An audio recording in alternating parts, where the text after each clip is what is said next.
Protein සංශ්ලේෂණය කියන එකේදී අපි කරන්නේ DNA එකක් තියෙනවා. ඒ DNA එක යම්කිසි ඇමයිනෝ අම්ල අණුපිළිවෙලක් බවට පත් කරනවා. ඒකට තමයි කියන්නේ ප්‍රෝටීන් සංශ්ලේෂණය. දැන් අපේ ඇඟේ එක එක ලක්ෂණ තියෙනවනේ. එක එක රූපානුදර්ශී ලක්ෂණ තියෙනවා. මේ හැම රූපානුදර්ශී ලක්ෂණයක්ම තීරණය වෙලා තියෙන්නේ අපේ ඇඟේ ඒකට හැදෙන ප්‍රෝටීන අණුව.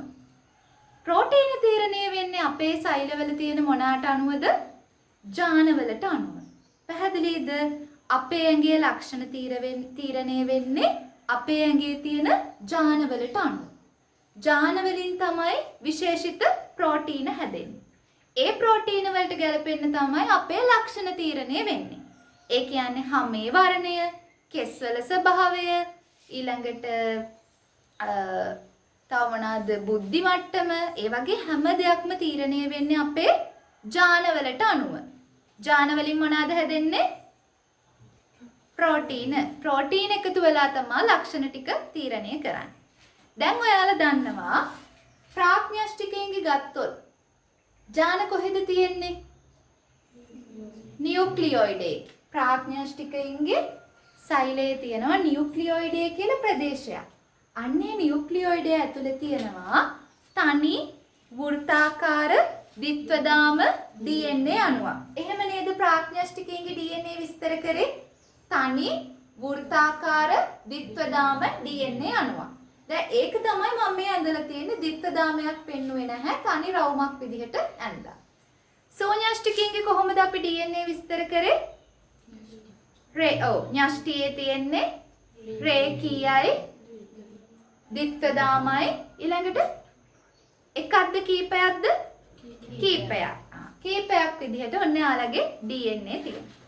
දැන් අපි බලමු මේ අයගේ ජාන කොහොමද තියෙන්නේ කියලා. හරි? ප්‍රාඥාෂ්ටිකයෝ ගත්තොත් එයාලගේ එක වර්ණ දේහයයිනේ තියෙන්නේ. එහෙනම් මුළු ඇඟේම ලක්ෂණ ටික පාලනය කරන්න තියෙන්නේ එක වර්ණ දේහය, එක DNA එකයි. එතකොට ප්‍රාඥාෂ්ටිකයින්ට මේ DNA එකේ කිසිම තැනක් නාස්ති කරන්න නැහැ. හැම තැනකින්ම නිරූපණය වෙනවා ජානය. අනිත් එක තමයි අපේ ලක්ෂණයක් තීරණය කරන්න මේ අපේ ලක්ෂණයක් තීරණය කරන්න එක ප්‍රෝටීන් එකක් විතරක් මදි. එක ප්‍රෝටීන් එකක් විතරක් මදි කියන්නේ අපේ එක ලක්ෂණයක් තීරණය කරන්න එක ජානයක් විතරක් මදි. ජාන කිහිපයක් ඕනේ. දැන් ඔයාලා හිතන්න දැන් ප්‍රාඥාෂ්ටිකයෙක් ගිහනේ අපි හිතමුකෝ එයාගේ සෛල බිත්තියේ ස්වභාවය. ඔන්න මේ ඉන්න ප්‍රාඥාෂ්ටිකයාගේ සෛල බිත්තියේ ස්වභාවය තීරණය කරනවා ප්‍රෝටීන 3කින්. ප්‍රෝටීන 3කින් ඒක තීරණය වෙනවා නම් ඒකට අදාළ ජාන කීයක් තියෙන්න ඕනද? 3ක් තියෙන්න ඕන. බලන්න මේ ජාන තියෙන විදිහ. ඔන්න ප්‍රාඥාෂ්ටිකයින්ගේ මේ ලක්ෂණයට අදාළ ජාන ටික ඔක්කොම පාලනය කරන්න එක ස්ථානයක් තියෙනවා. අපි ඒකට කියනවා ප්‍රමෝටර් එකක්. ප්‍රමෝටර් නැත්නම් ප්‍රාරම්භක ස්ථානය. එක ප්‍රමෝටර් එකක් තියෙනවා. ඊට පස්සේ එයාගේ ලක්ෂණ පාලනය කරන්න අදාළ ජාන ටික මේ විදිහට එකක් මෙහෙම තියෙනවා. ඔන්න පළවෙනි ජානය. ඊළඟ ජානය මේ විදිහට තියෙනවා. ඊළඟ ජානය මේ විදිහට තියෙනවා. එකක් පසුපස එකක් විදිහට ජාන ටික පොලිමට තියෙනවා. පැහැදිලිද? කිසිම තැනක් තියෙනවද ජාන අතර ප්‍රදේශ? නැහැ.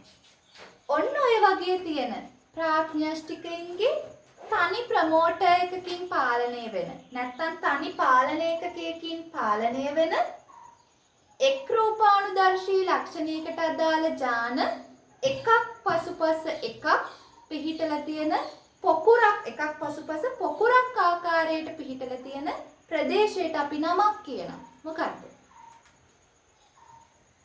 මොකද්ද කියන්නේ? ඔපරෝණයක්. හරි? මෙන්න මේ සම්පූර්ණ කෑල්ලට තමයි අපි කියන්නේ ඔපරෝණයක් කියලා. හරිම වැදගත්. හොඳේ? ඔපරෝණ තියෙන එතකොට ප්‍රාඥාෂ්ටිකයන්ගේ ඔන්න ඔය විදිහට. පැහැදිලිද? ඊළඟ එක තමයි ශූන්‍යාෂ්ටිකයින්ගේ. දැන් මෙයාගේ අපි ගත්ත සෛල බිත්තියේ ස්වභාවයනේ. අපි ගමුකෝ ඒ ශූන්‍යාෂ්ටිකයින්ගේ සමේ වර්ණය. හරි මොකක් හරි ලක්ෂණයක්. ඒ ලක්ෂණයට අදාළ ජාන 3ක් තියෙනවා. ශූන්‍යාෂ්ටිකයින්ගේ DNA ගොඩක් තියෙනවනේ. ඒ නිසා ජාන අතර හිඩස් ගොඩක් තියෙනවා. ජාන අතර තියෙනවා ජාන නොවන ප්‍රදේශ විශාල ප්‍රමාණයක්. මේ වගේ ශූන්‍යාෂ්ටිකයින්ගේ.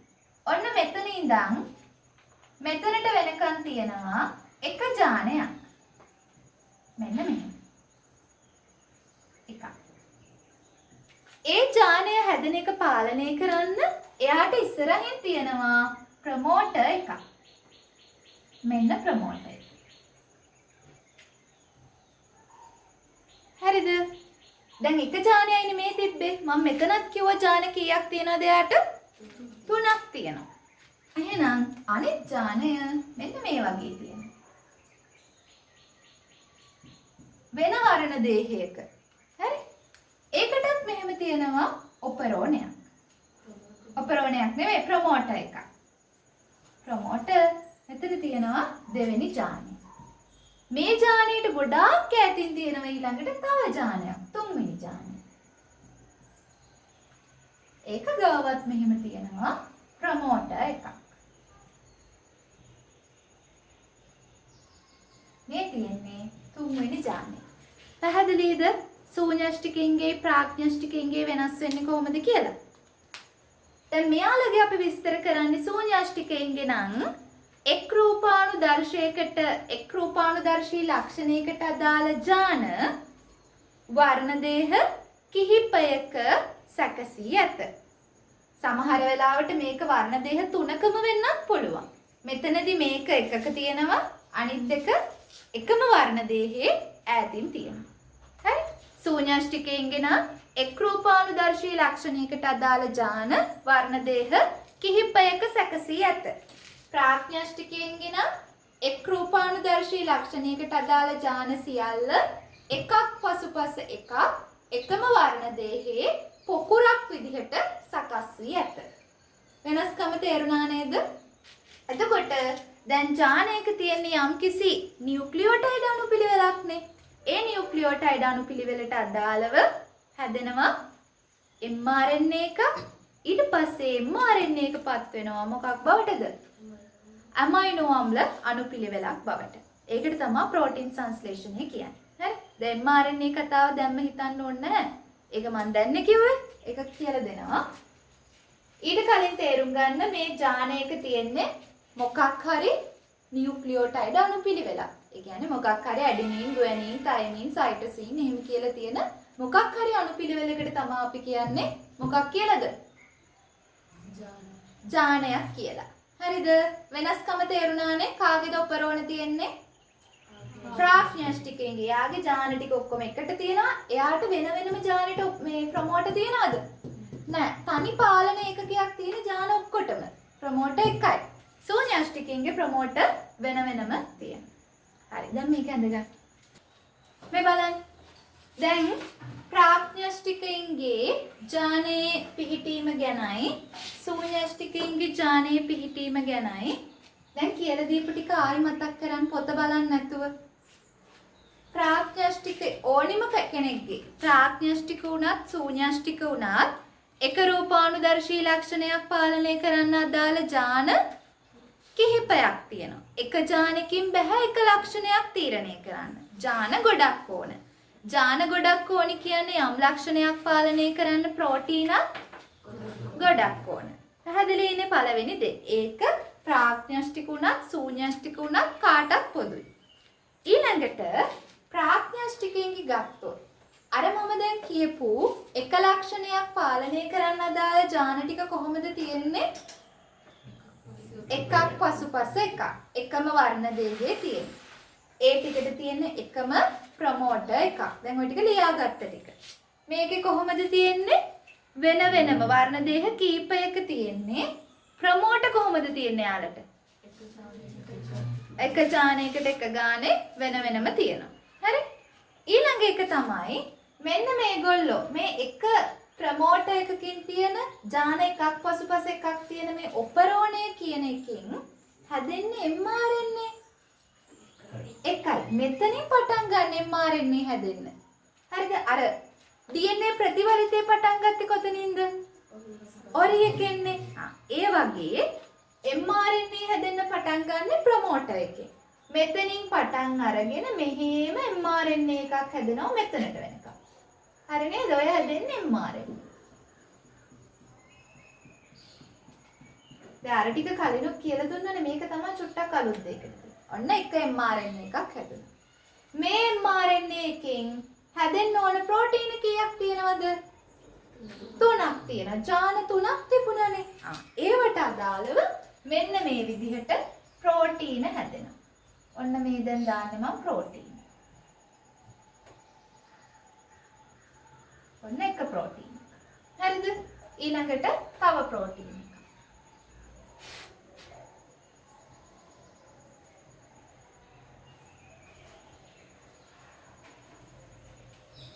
කොහොම හැදෙනවා. ඊළඟට තව එකක්. ප්‍රෝටීන ගාන වෙනසක් නෑ. හැබැයි මෙයාට ප්‍රමෝටර් එකයිනේ තියෙන්නේ. ඒක නිසා හැදෙන්නේ mRNA එකයි. ඊළඟ එක බලන්න සෝඤ්ඤස්ටිකයින්ගේ ප්‍රමෝටර් තියෙනවා. ජාන 3ක් තියෙනවා. ඒ ජාන 3 තියෙන්නේ එකටද? නෑ. එහෙනම් මෙන්න බලන්න මෙයාට අදාළව. දැන් මම මේක මකනවා. මෙන්න මෙතනින් හැදෙනවා එක mRNA එකක්. හරිනේ? ඊට පස්සේ ඒකට අදාළව ප්‍රෝටීන් එකක් හැදෙනවා.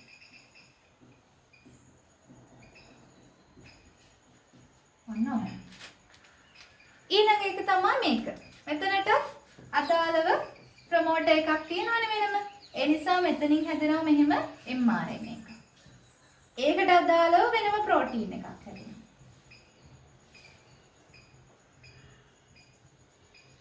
ඊළඟට මෙතනත් එහෙමයි.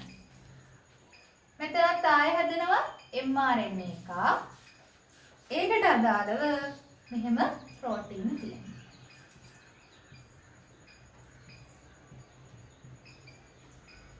හරි නේද? ඔය ටික දැන් කතා කරා. ඊළඟ එක තමයි අන්තිමට මම කිව්වා ප්‍රාඥාෂ්ටිකයින්ගේ. දැන් මම මේ ඇඳලා පෙන්නුවේ එක රූපානුදර්ශී ලක්ෂණයකට අදාළ ජාන ටිකනේ. මම කියවනේ උදාහරණයක් විදිහට සෛල බිත්තිය තීරණේ සෛල බිත්තිය කියන රූපානුදර්ශී ලක්ෂණය තීරණය කරන්න අදාළ ජාන ටික අඳිමු කියලා නෑන්ද? නේද?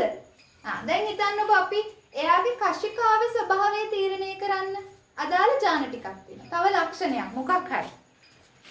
ඒ ලක්ෂණය ගත්තොත් ඒක පටන් ගන්නවා මෙහෙම. ඔන්න ඊළඟ එක ප්‍රමෝටර් එක ඊළඟ එකේ ජාන අපි හිතමුකෝ 4ක් තියෙනවා කියලා ඒ ලක්ෂණයට. ඔන්න ජාන 4 මෙහෙම. 1 2 3 4. කිසිම තැනක් ඉඩ ක්‍රියාකාරී නැති ප්‍රදේශ තියෙනවද? නැහැ. මෙතන ඉඳන් මෙතනට ගත්තොත් ඒක තවත් මොකද්ද? ඒක තවත් ඔපරෝණය. පැහැදිලිනේ? මේක තව ඔපරෝණය. ඔන්න. මේකෙත් ඉතින් අර කිව්වා වගේම mRNA කීයක් හැදෙනවද?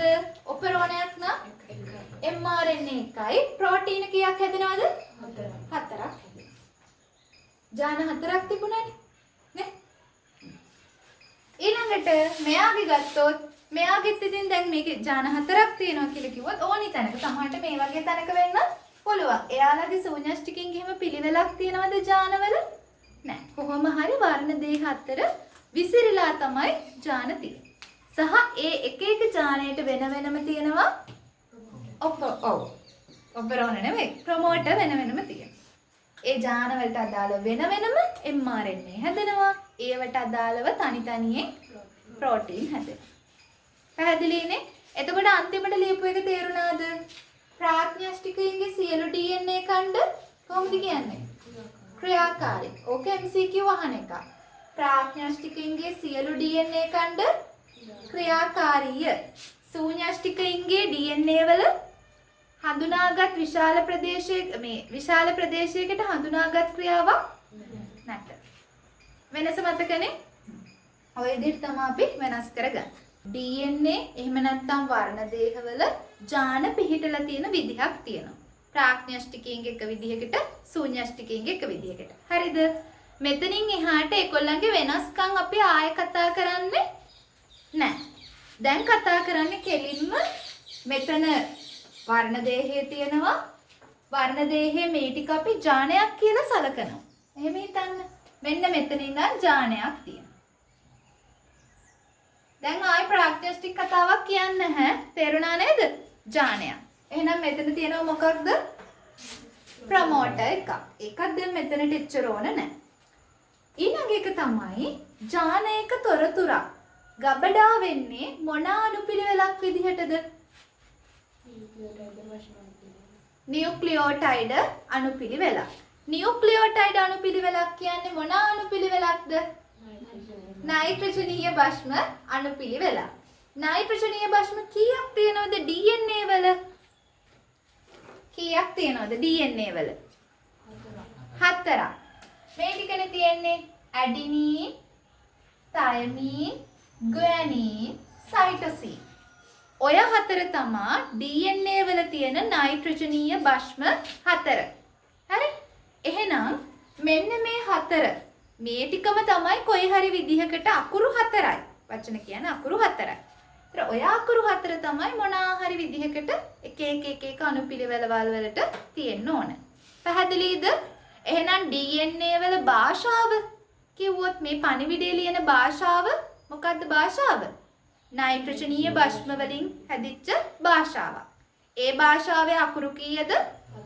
4යි. තේරුණාද? DNA වල භාෂාව මොන භාෂාවක්ද? ඔව් නයිට්‍රජනීය භස්ම නැත්නම් නියුක්ලියෝටයිඩ වල තියෙන භාෂාව.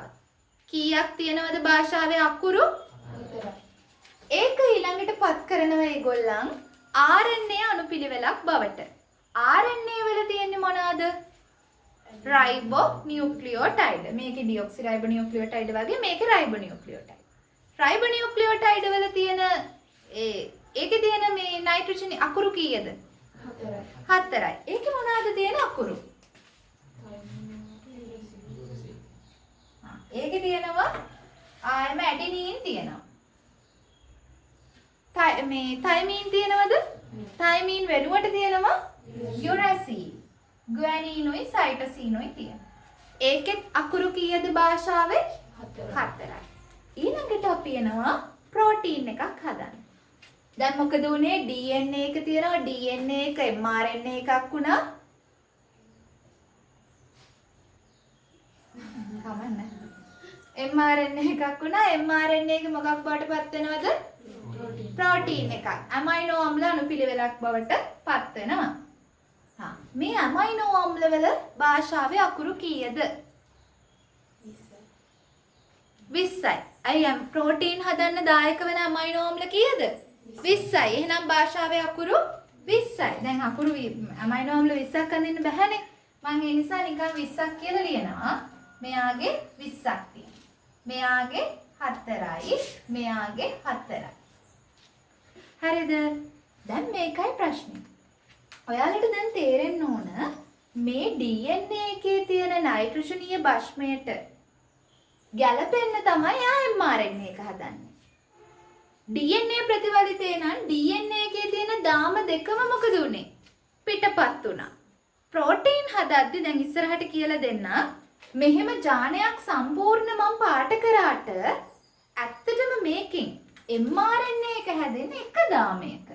එහෙනම් අපි එක දාමයයි මොන දාමය කියන්නේද? අච්චු දාමය. යන්න හරි. DNA ප්‍රතිවලිතයේදී දාම දෙකම පිටපත් වෙනවනේ. එහෙනම් මේකයි දෙකම අච්චු දාම තමයි. හරිද? හැබැයි ප්‍රෝටීන් ට්‍රාන්ස්ලේෂනයේදී දෙපැත්තක් ඕනේද අපිට? නෑ, එක පැත්තයි ඕන. එහෙනම් දැන් මෙන්න මේක අපි හිතමු අච්චු දාමය. හොඳට තේරුණාද? එක දාමයයි අච්චු දාමය වෙන්නේ. ඔන්න ඕක ඔය පාට කරපු එක තමයි අච්චු දාමය. හරි? මේක අච්චු දාමය නම් හිතන්න අච්චු දාමයේ මේ විදිහට තියෙනවා නයිට්‍රජනීය භස්ම. ඔන්න තියෙනවා ඇඩිනීන්, ගුවැනීන්, තයිමීන්, සයිටොසීන්, ගුවැනීන්, ඇඩිනීන්, තයිමීන්, ගුවැනීන්, සයිටොසීන්, ඇඩිනීන්. ඔය තියෙන්නේ DNA එකේ තියෙන නයිට්‍රජනීය භස්ම අණුපිළිවෙල. ඕක තමයි දැන් මං ජාන කියලා ගන්නෙ. අනිත් දාමේ මේ වෙලාවේදී ඕනිද? නෑ. ප්‍රෝටීන් හැදෙන්නේ එක දාමයකට අදාළව. එහෙනම් ඕකෙන් හැදෙන mRNA එක කොහොම වෙන්න ඕනද? මට දැන් කියන්නේ mRNA එක කොහොමද වෙන්නේ? මෙතන ඇඩිනින් නම් මෙතනට එන්න ඕනි මොනවාද? යුරැසිල්. තේරුණාද? සාමාන්‍යයෙන් ඇඩිනින් නම් අපි දාන්නේ මොකක්ද අනිත් පැත්තට DNA වලදී? තයිමීන්. හැබැයි RNA එකක් නේ දැන් හදන්නේ. RNA වල තියෙනවද තයිමීන්? එහෙනම් මෙතන ඇඩිනින් නම් මෙතන එන්න ඕන යුරැසිල්. නේ? මෙතන එන්න ඕන යුරැසිල්.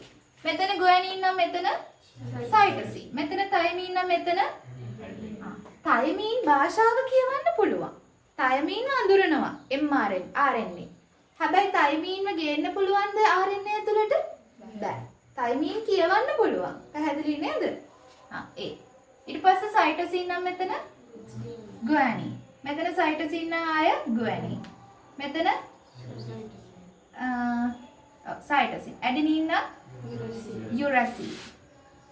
ඔබ ගොඩාක් කලාවට මාරු කරලා දෙනවා. තයිමීන් යුරැසිල් උත්තර දාලා MCQ වල මේ DNA එකකින් හැදෙන mRNA එක හදන්න කියලා. තයිමීන් නම් මෙතන ඇඩිනින්. සයිටොසින්, ගුවැනින්, මෙතන යුරැසිල්. ඔන්න mRNA එකක් හැදුනා. එතකොට බලන්න මේ DNA එක mRNA උනානේ. මෙතන තියෙන භාෂාවත් මොකද්ද? නයිට්‍රජනීය භස්ම. මෙතන තියෙන භාෂාවත් එක වෙනසයි වෙන්නේ. මෙතන ඇඩිනින් තියෙනකොට මෙතන තයිමීන් ලියන්නේ නැහැ. ඒගොල්ලෝ යුරැසිල් ලියනවා. හැබැයි එකම එකනේ කරන්නේ. මොකද්ද මේ කරලා තියන්නේ යාලා? මේ තොරතුර පිටපත් කරා වගේ නැවත ලියලා. ලියනකොට අපි කියනවනේ ලේඛනය කියලා. එහෙනම් මෙතනදි තියෙන්නේ නැවත ලිවීම. චුට්ටක් වෙනස් වෙනවා. තයිමීන් යුරැසිල් එක. ඒ අරෙන්න අනිත් ඔක්කොම වෙනස්. මේ ඔක්කොම සමානයි. හරිද? එහෙනම් මේ ක්‍රියාවලියට අපි කියනවා මොකක් කියලාද? ප්‍රතිලේඛනය. නැවත ලිව්වා. ප්‍රතිලේඛනය. ලොකු වෙනසක් නැහැ. එකම භාෂාව තමයි එක අකුරයි වෙනස්. හරිනේ? හරිද? ඔන්න mRNA එකක් හැදුවා. ඊට පස්සේ දැන් මේකේ බලන්නකෝ.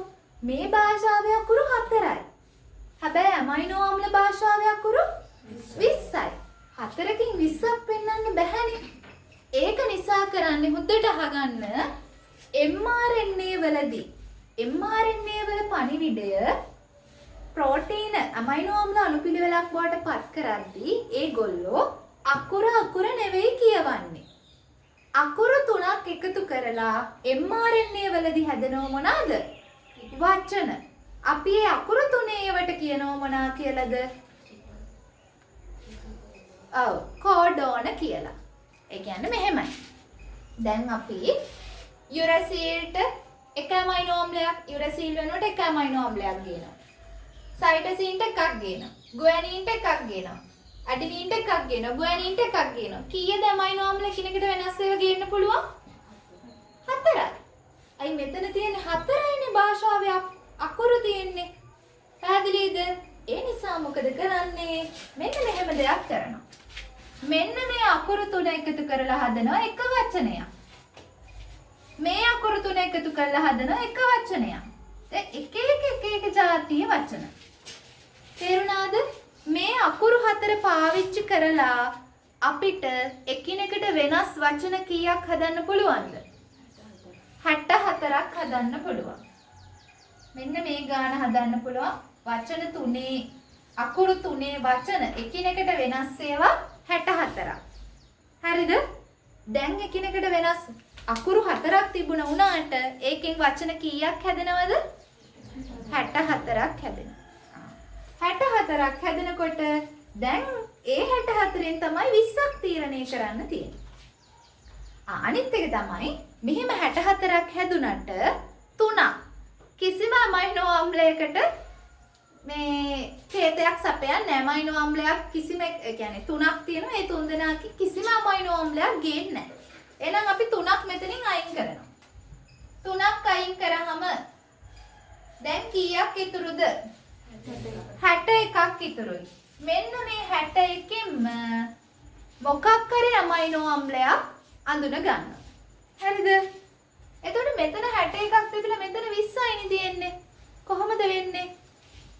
එක ඇමයිනෝ අම්ලයකට එක කේතයක්ද තියෙන්නේ? නැහැ. දැන් අපි හිතමුකෝ මෙහෙම උදාහරණයක් විදිහට ලයිසීන් කියන ඇමයිනෝ අම්ලය තියෙනවා. ලයිසීන්ට මම මේ උදාහරණයක් කියන්නේ හොඳේ. G තිබ්බත් ලයිසීන්. A තිබ්බත් C තිබ්බත් ලයිසීන්. U තිබ්බත් ලයිසීන්. AGU හරිද? AAU තිබ්බත් ලයිසීන්. පැහැදිලිද? එතකොට මේ ඇමයිනෝ අම්ලයට කෝඩෝන කීයක් තියෙනවද? 3ක් තියෙනවා. දැන් 1යි වැය උනේ. එතකොට දැන් ඉතුරු කීයද ඇමයිනෝ අම්ල? 19යි. කෝඩෝන කීයක්ම පාවිච්චි වුණාද ලයිසීන් වෙනුවෙන්? 3ක්. තව ඉතුරු 58යිනේ. තේරුණාද? අන්න ඒ විදිහට එක ඇමයිනෝ අම්ලයකට කෝඩෝන 3ක්ම නෙවෙයි එකකට වඩා වැඩිපුර තියෙනවා. සමහර ඒවට සමහර ඇමයිනෝ අම්ල වලට තියෙන කෝඩෝන 1යි. සමහර ඇමයිනෝ අම්ල වලට කෝඩෝන 2යි. සමහර අයට 3යි. සමහර අයට 4යි. ඒ විදිහට එක ඇමයිනෝ අම්ලයකට කෝඩෝන එකකට වඩා වැඩිපුර තියෙනවා. හැබැයි එක කෝඩෝනයකින් ඇමයිනෝ අම්ල 2-3ක් අඳුන ගන්න පුළුවන්ද? බෑ. මේ ලයිසීන්ට කෝඩෝන 3ක් තිබ්බට AAGට ඉන්නේ මොන ඇමයිනෝ අම්ලය විතරද අනිවාර්යෙන්? ලයිසීන් විතරයි. තේරුණාද? එක ඇමයිනෝ අම්ලයකට කෝඩෝන කීපයක් තිබ්බට එක කෝඩෝනයකට තියෙන එක ඇමයිනෝ අම්ලයයි. හොඳට තේරුණාද ඒක? අන්න එහෙම තමයි ඒගොල්ලන් එතකොට තියෙන්නේ. දැන් ඔන්න මෙතන mRNA එකේ තියෙන අකුරු තුනේ තියෙන වචන වලට ගැලපෙන ඇමයිනෝ අම්ල ගේනවා. මේ වචනෙට ගැලපෙන ඇමයිනෝ අම්ල ගෙනාවා. මේකට ගැලපෙන එක ගෙනාවා. මේකට ගැලපෙන එක ගෙනාවා. හරිනේ? ඒ විදිහට ඇමයිනෝ අම්ල මේකක් හැදුවා. දැන් mRNA වල භාෂාව නියුක්ලික් අම්ලනේ. නයිට්‍රජනීය භස්මනේ. හැබැයි ප්‍රෝටීන් වල භාෂාව මොකද්ද? භාෂාව සමානයිද දැන්? සම්පූර්ණයෙන් භාෂාව වෙනස්. එතකොට එක භාෂාවකින් තිබ්බ දෙයක් සම්පූර්ණ වෙන භාෂාවකට හැරවිලා. අපි ඒකට තමයි කියන්නේ මොකක් කියලාද? පරිවර්තනය. මේකට අපි පරිවර්තනයක් කියන්නේ එකම භාෂාව චුට්ටයි වෙනස්. හරි? මෙතනදී සම්පූර්ණ වෙනස් වෙනවා. ඒ නිසා කියනවා මොකද්ද? පරිවර්තනය. හරි. ඔය ටික තමයි තියෙන්නේ. දැන් ඕක අපි ලේසියෙන් ලියාගමු. මේ බලන්න. දැන් මේ ටික ඉගෙන ගත්තේ මොනවාද? ප්‍රතිලේඛනයේ පරිවර්තනය කියන ටික පැහැදිලි නේද? අර mRNA එකේ අපි භස්ම 3 ගානේ එකතු කරලා හැදුවාම අර මේ නයිට්‍රජනීය භස්ම 4 භස්ම 3 ගානේ එකතු කරලා හැදුවාම කෝඩෝන හදනවනේ. කෝඩෝන කීයක් හදාගන්න පුළුවන්ද? 64ක් හදාගන්න පුළුවන්. ඒක මතකයිනේ හොඳටම කෝඩෝන 64යි. ඒකෙන් 3ක් මොකද වෙන්නේ? අයින් වෙනවා. නේද? මේ අයින් වෙන 3 මොනවාද? නැවතුම් කෝඩෝන. එහෙම නැත්නම් සමාප්ති කෝඩෝන. නැවතුම් කෝඩෝන 3 මතක තියෙන්න ඕන. හරි අනිත් කෝඩෝන ඕනේ නැහැ. මොනවාද නැවතුම් කෝඩෝන කියලා දැනගන්න ඕන. මොනවාද? UAA UGA UAG. ඔය 3 මතකයිනේ? අනිවාර්යෙන් මතක තියෙන්න ඕන ඔය 3 නැවතුම් කෝඩෝන. දැන් 61ක් ඉතුරුයි. ඔය 61කින් පළවෙනි එක්කෙනා ඕනම ජානයක ඒ කියන්නේ ඕනෙම mRNA එක පළවෙනි කෝඩෝනය වෙන්නේ මොකක්ද? පළවෙනි කෝඩෝනය වෙන්නේ AUG. හැම එකකම දැන් මෙහෙම mRNA හැදුනහම මම දැන් මෙතන මේ වෙන එකක් තිබුණාට ඇත්තටම ගත්තොත් ප්‍රෝටීන හැදෙද්දී හැම mRNA එකකම පළවෙනි කෝඩෝනය වෙන්නේ AUG. AUG කින් අඳුන ගන්න ඇමයිනෝ ආම්ලේ මොකද්ද හැම වෙලා අඳුර ගන්න එක? මෙතියොනීන්. නම් මෙතියොනීන් තමයි මෙතන තියෙන්නේ. ඊළඟට දැන් ඔයාලට තේරෙනවා හැම mRNA එකකම පළවෙනි කෝඩෝනේ AUG නම් හැදෙන හැම ප්‍රෝටීන් එකකම පළවෙනි ඇමයිනෝ ආම්ලය වෙන්න ඕනේ මොනවාද? මෙතියොනීන්. හැබැයි අපි ප්‍රෝටීන් හැදලා ඉවර වුණාට පස්සේ ගත්තම හැම ප්‍රෝටීන් එකකම මෙතියොනීන් තියෙනවද? නැහැ. මොකද වෙලා තියෙන්නේ? මේ මෙතියොනීන් පළවෙනියට තිබුණාට ඔන්න එම් අකුරක් දානවා. මෙතියොනීන් මෙයාලා මෙතියොනීන් සමහර වෙලාවට ඉන්නවා ඕන් නැත්නම් ප්‍රෝටීනයට පුළුවන් එන්සයිම මගින් මෙතියොනීන්ව අයින් කරන්න. පැහැදිලිද? දැන් ඔන්න අපි දන්නවා මොකද්ද ප්‍රතිලේඛනය කියන්නේ මොකද්ද පරිවර්තනය කියන්නේ ඊළඟට මේ අර ප්‍රවේණිකේතේ මොකද්ද කෝඩෝන කොහොමද සමාප්ති කෝඩෝන මොනවාද ඒ ටික දන්නවා. හරි? දැන් අපිට විස්තර කරලා කතා කරන්න තියෙන්නේ ප්‍රතිලේඛනයේදී මොකද වෙන්නේ කියලා. සහ ඊළඟට පරිවර්තනයේදී මොකද වෙන්නේ කියලා. ඒවා අපෙන් රචනා ප්‍රශ්නවල කොටසකට අහන්න පුළුවන් කෑලි. හරි. දැන් අපි කතා කරන්නේ DNA එකෙන් mRNA හැදෙන එකනේ. ඒ කියන්නේ මොකක්ද වචනේ? මොකද්ද නම? ප්‍රතිලේඛනය. දැන් මම ඇඳලා තියෙන්නේ ගිය සතිය අපි බැලුවේ DNA ප්‍රතිවලිතය. ඒ වගේම රූප සටහනක් නේද? DNA එක තියනවා මැදින් ඈඩ් වෙලා තියෙනවා. නේද? හරි. DNA ප්‍රතිවලිතය නම් පටන් ගන්නෙ කොතනින්ද? ඔරිලක්ෂයකින්. DNA ප්‍රතිලේඛනය ගත්තොත් ප්‍රෝටීන් සංශ්ලේෂණයේ තියෙන ප්‍රතිලේඛනය පටන් ගන්නෙ කොතනින්ද? ප්‍රමෝටර් එකකින්. එතකොට ඔන්න දැන් ඔරි එකත් මම මේ හරිය ඉන්නේ දැම්මේ. ඒ වගේ මම මෙතන නම් කරනවා මෙන්න මෙතන තියෙනවා ප්‍රමෝටර් එක. ප්‍රමෝටර් එක කියලා කියන්නේ නියුක්ලියෝටයිඩ් අණුපිළිවෙලක්ම තමයි. ඕක තමයි ප්‍රමෝටර්. පාලන ස්ථානය. හරි? ඊට පස්සේ මම දැන් මේ DNA එක නම් කරනවා පහේ අන්ත තුනේ අන්ත කියලා. අරකිට අපි නම් කරානේ. හිතන්නකො මේක පහේ අන්තයක්.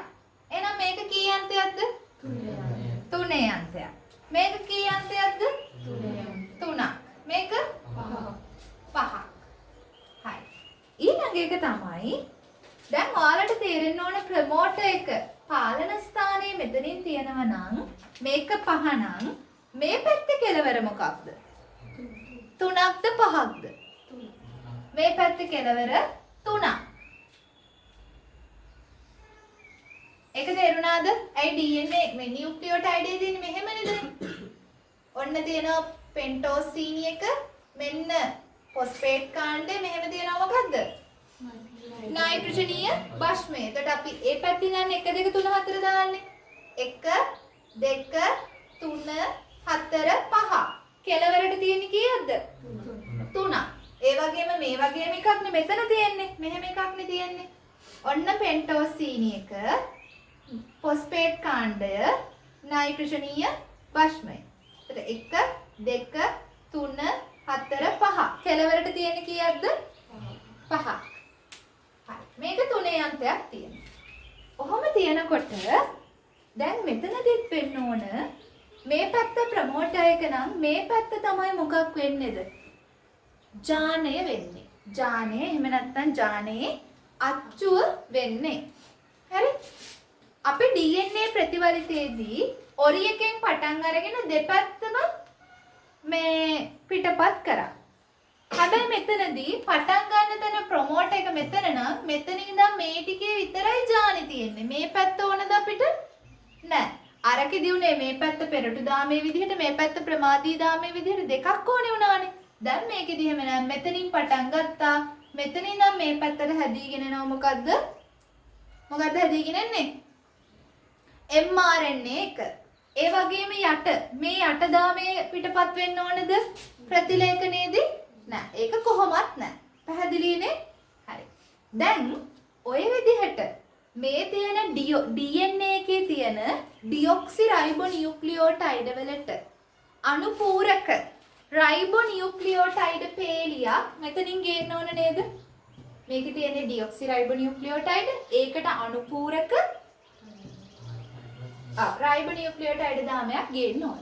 එහෙම ගේන්න නම් මේ DNA අණුවේ දාම දෙක අතර තියෙන මෙන්න මේ බන්ධන ටික මොකක් කරන්න ඕනද? කඩන්න ඕන. මේ මොන බන්ධනද තියෙන්නේ? හයිඩ්‍රජන් බන්ධන. DNA ප්‍රතිවලිතයේදී හයිඩ්‍රජන් බන්ධන අයින් කරේ කවුද? DNA හෙලිකේස්. හයිඩ්‍රජන් බන්ධන බිඳ දාලා DNA දාම දෙක ඈඩ් කරේ කවුද? DNA හෙලිකේස්.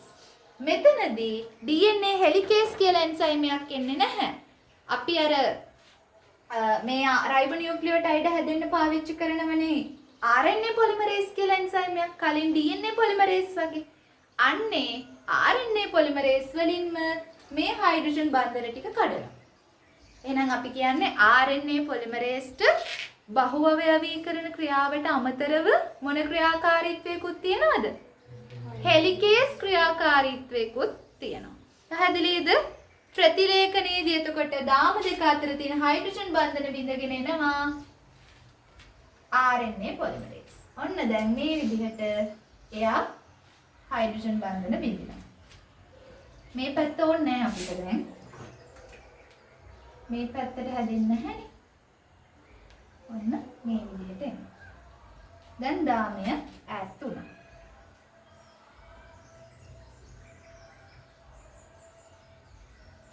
දැන් පළවෙනි එක හරි නේද? දැන් DNA ප්‍රතිවලිතයේදී නම් හෙලිකේස් ක්‍රියා කළා ඊට පස්සේ ටොපෝයිසොමරේස් දෙපැත්තට ක්‍රියා කළා හැම ටිකකුත් තිබුණානේ. මේකේ අපි එච්චර කතා කරන්නේ නැහැ ටොපෝයිසොමරේස් ගැන. මෙතන කෙලින්ම RNA පොලිමරේස් ඇවිල්ලා හෙලිකේස්ගේ ක්‍රියාකාරීත්වයෙන් දාම දෙක බින්දා. හරි? ඊට පස්සේ වෙන්න ඕන මේ මෙන්න මේ DNA දාමේ තියෙන ඩියොක්සිරයිබෝනියුක්ලියෝටයිඩ් අනුපූරක රයිබෝනියුක්ලියෝටයිඩ් අරගෙන එන්න ඕන. එහෙම අරගෙන එන්න පුළුවන්ද RNA පොලිමරේස්ට? පුළුවන්ද? පුළුවන්ද බැරිද? පුළුවන්. කලිනුත් එහෙම නේද උනේ DNA ප්‍රතිවලිතයේදී රයිබෝනියුක්ලියෝටයිඩ්නේ ගෙනහල්ලා දුන්නේ. මොකද මං කිව්වා හැම වෙලේම අලුත් දාමේ හැදෙන්න ඕන 5 ඉඳන් 3 අන්තයට. ඒක DNA පොලිමරේස්ටයි RNA පොලිමරේස්ටයි දෙන්නටම පුළුවන්ද බැරිද? පුළුවන්. 5 ඉඳන් 3 අන්තයට අලුත් දාම හදන්න කාටත් පුළුවන්. හැබැයි දාම හැදෙන එක පටන් ගන්න DNA පොලිමරේස්ට බෑ. හැබැයි RNA පොලිමරේස්ට පුළුවන්. එහෙනම් යා ලේසියෙන්ම මෙතන අපි හිතමුකෝ තියෙන්නේ ඇඩිනීන් කියලා නයිට්‍රජනීය බෂ්මය. එහෙනම් එයා යුරසිල් නයිට්‍රජනීය බෂ්මයේ තියෙන රයිබෝනියුක්ලියෝටයිඩ් එක මෙතනට ගෙන්න. හරි? හරි නේද? ඔහොම එන්න. ඊළඟ එකටත් ගැලපෙන විදිහට මෙහෙම දාමයක් හදාගෙන එන්න. කෙලින්ම හැදීගෙන යනවා. ඊට පස්සේ මේ අතර හැදි වෙන බන්ධනයක්. මොකද්ද මේ බන්ධනය? ෆොස්ෆොඩයිස්ටර් බන්ධනය. හරි. එතකොට සාමාන්‍ය විදිහට RNA පොලිමරේස්ගේ මෙහෙම දිගටම රයිබෝනියුක්ලියෝටයිඩ් හදාගෙන එනවා. අන්න හොඳයි. මොකුත් ආයි ප්‍රතිස්ථාපනය කරන්න හිදස් මුද්‍රා තියන්න එහෙම කතාවක් තියනවද මේකේ? නෑ. දිගටම RNA එක හැදීගෙන යනවා. එතන එක එන්සයිම් එකයි අතර මේකට ඕනි උනේ ප්‍රතිලේඛනයට. මොකක්ද ඕනි එන්සයිම් මේ ප්‍රතිලේඛනයට? RNA polymerase. RNA polymerase. ওই විදිහට දාමේ හැදෙනවා. හැබැයි RNA පොලිමරේස් උනත් DNA පොලිමරේස් උනත් දාමේ හදන්නේ කී ඉඳන් කී පැත්තටද? මේ බලන්න මෙතන කීයක්ද තියෙන්නේ? 5ක්. 5 ඉඳන් 3ට තමයි දාමය කොහොමදත් හැදෙන්නේ. මේකේ විශේෂත්වය RNA පොලිමරේස්ට DNA හෙලිකේස්ගේ ක්‍රියාකාරීත්වයක් තියෙනවා. මේ RNA දාමය හදනවට අමතරව මේ දෙක අතර තියෙන හයිඩ්‍රජන් බන්ධන බිඳලා DNA දාම දෙක ඈඩ් කරන්නේත් කවුද? RNA polymerase. පැහැදිලිද? ওই ටික තමයි තියෙන ඔච්චරයි ප්‍රතිලේඛනය. ලේසි නේද ප්‍රතිලේඛනය? මේකේ තියෙන බෂ්මයට අනුපූරක නයිට්‍රජනීය බෂ්මයේ සහිත රයිබෝනියුක්ලියෝටයිඩ් එකතු කරන්න තියෙනවා. ඒතර ඔයාලගෙන් අහන්නේ මේකේ ඇඩිනීන් නම් මතක් වෙන්න ඕන මේකේ අනිවාර්යෙන් යුරසිල්. ගොඩක් වෙලාවට ඒක අපිට අමතක වෙනවා අපි ලියනවා තයිමීන් කියලා. එතකොට හරිද? වැරදි. මේකේ ගුවනින් නම් මේකේ සයිටොසින්. මේකේ සයිටොසින් නම් මේකේ ගුවනින්. මේකේ තයිමීන් නම් මේකේ ඇඩිනීන්. ඕක තමයි අහන්නේ. ඕනි එන්සයිම් එක RNA පොලිමරේස්. ඕක ලියනකොට අපි ලියන්නේ පියවර 3කට. ආරම්භ කිරීම, දිගු වීම, සමාප්තිය කියලා පියවර 3කට තමයි ලියන්නේ. right? 3කට ලියන්න. එතකොට ලියන විදිය හුරු වෙන්න ඕන. ඒ අරින්න මේක තමයි ක්‍රියාවලිය. දැන් අපි බලපු විදිහට ප්‍රතිලේඛනයේදී මොකද උනේ? ප්‍රොමෝටර් එකෙන් පටන් අරගෙන RNA polymerase එකෙන් mRNA දාමය හැදෙනවා. කීයෙන් ඉඳන් කීයේ පැත්තටද හැදෙන්නේ? 5 ඉඳන් 3ට. ඔන්නෝම හැදෙනවා. හරි. දැන් මේක කොහෙද වෙන්නේ ප්‍රතිලේඛනය? කොහෙද වෙන්නේ? ඒක එකපාර කියන්න බැහැනේ. අපි හිතමු ප්‍රාග්ඥස්ටිකය. ප්‍රාග්ඥස්ටිකයෙන්ගේ DNA කොහෙද තියෙන්නේ? නියුක්ලියොයිඩේ. එහෙනම් ප්‍රතිලේඛනය වෙන්නේ කොහෙද? නියුක්ලියොයිඩේ. ප්‍රතිලේඛනය වෙලා හැදෙනවනේ mRNA එක. ඒ mRNA එක යනවා ප්‍රෝටීන් සංශ්ලේෂණය වෙන ස්ථානයට. ප්‍රාග්ඥස්ටිකයෙන්ගේ කොහෙද ප්‍රෝටීන් සංශ්ලේෂණය වෙන්නේ? ප්‍රාග්ඥස්ටිකයෙන් උනත් කාගේ උනත් රයිබෝසෝම් වල සංශ්ලේෂණය වෙන්නේ. එහෙනම් මේ mRNA එක යනවා රයිබෝසෝමේ. ඒ ප්‍රාග්ඥස්ටික. සෝඤ්ඤස්ටිකයේ DNA කොහෙද තියෙන්නේ? න්‍යෂ්ටියේ. එහෙනම් ප්‍රතිලේඛනය වෙන්නේ කොහෙද? න්‍යෂ්ටියේ. න්‍යෂ්ටියේදී තමයි mRNA එක හැදෙන්නේ. න්‍යෂ්ටියේ හැදෙන mRNA එක න්‍යෂ්ටික ඡිද්‍ර තියෙනවනේ. අන්න ඒව හරහා එළියට යනවා. එළියට ගිහින් සයිටෝසෝලයට යනවා. සයිටෝසෝලයට ගිහින් ප්‍රෝටීන් සංශ්ලේෂණය වෙන රයිබෝසෝමයට යනවා. හරිද? ලොකු වෙනසක් නැහැ ඉතින්. ප්‍රාග්ඥස්ටිකයේ නියුක්ලියොයිඩේ ඉඳන් රයිබෝසෝමයට යනවා. සූඤ්ඤස්ටිකයේ නම් න්‍යෂ්ටියේ ඉඳන් රයිබෝසෝමයට යනවා. හරි. ඊළඟ එක තමයි ප්‍රාග්ඥස්ටිකයේ හැදෙන DNA එකේ ප්‍රොමෝටර් එකෙන් පටන් අරගෙන මතකද ප්‍රොමෝටර් එකෙන් පටන් අරගෙන යම් ලක්ෂණයකට අදාළ ජාන ටික ඔක්කොම එක පෙළට තිබ්බා. මතකද? ප්‍රාග්ඥස්ටිකෙන් අපි ඒකට කියපු නම මොකක්ද? ඔපරෝනේ. එහෙම තිබුණානේ. එතකොට මේ mRNA එකේ කිසිම වැඩකට නැති කෑලි තියෙනවද? නෑ. මේ සම්පූර්ණ mRNA එකම ගිහිල්ලා ප්‍රෝටීන් සංශ්ලේෂණයේදී පොලිපෙප්ටයිඩ් කීපයක් බවට පත් වෙනවා. නේ? කීපයක් බවට නේද පත් උනේ? මං කියන්නේ කාගේද? ප්‍රාග්ඥස්ටිකයේ. ඒ අර ඔපරෝණයෙන් එක mRNA එකයි පොලිපෙප්ටයිඩ් කීපයකුයි හැදුණානේ. දැන් අර අඳගත්ත එක නේද? එහෙම හැදුණා ප්‍රාග්ඥස්ටිකයෙන්. සෝඤ්ඤස්ටිකයෙන් ගත්තොත් මෙන්න මේකයි වෙනස. සෝඤ්ඤස්ටිකයෙන්ගේ එක එක ජානයට වෙන වෙනම තියෙනවනේ මෙහෙම ප්‍රොමෝටර් එකක්. ජානයට වෙන වෙනම ප්‍රොමෝටර් තිබ්බ නේද? මතකද? එහෙම වෙලා mRNA හැදෙනවා. එතකොට මේ සම්පූර්ණ ජානයට අදාළව නේද සෝඤ්ඤස්ටිකයේ mRNA එක හැදුනේ? හරි. එහෙම හැදිලා මේ හැදෙන mRNA එකේ mRNA හැදුනට තව කෑල්ලක් තියෙනවා ප්‍රෝටීන බවට පත් වෙන්න. ජානය ඇතුලේ ආපහු තියෙනවා ප්‍රෝටීන බවට පත් නොවන කෑලි. දැන් මේක ජානය. ඔයාලට තේරෙනව නේද මේක ජානයක් කියලා? ඒකනේ mRNA එකක් බවට පත් උනේ. මේ පැත්ත ජානයක්ද? නෑ. එහෙනම් මේ පැත්තට කියන්නේ අපි මොකද්ද? අන්තර්ජානික ප්‍රදේශ. මෙතන ජානයක්, මෙතන මොකුත් නෑ. ආයි තව එහයින් ජානයක් ඇති. එහෙනම් මේක මොන ප්‍රදේශයක්ද? අන්තර්ජානික ප්‍රදේශයක්. ඒක වෙනයි. දැන් මම මේ කියන්නේ අලුත් එකක්. mRNA එකේ හැදිච්ච mRNA එකේ ආපහු තියෙනවා ප්‍රෝටීන බවට පත් නොවන කෑලි. මෙන්න මේවා. එහෙනම් මේ කෑල්ල රයිබෝසෝමයට යවන්න ඕනද? නෑ. මුලින් හැදුන mRNA එකකට අපි කියනවා පූර්ව mRNA නැත්නම් pre-mRNA. ඒකෙන් ප්‍රෝටීන බවට පත් නොවන කෑලි අයින් කරන්න ඕන. මේවට අපි කියනවා මොනවා කියලාද? ඉන්ට්‍රෝන. ඔන්න ඉන්ට්‍රෝන අයින් කරලා අපි මෙන්න මේ කෑලි වලට කියනවා නමක් මොනවාද?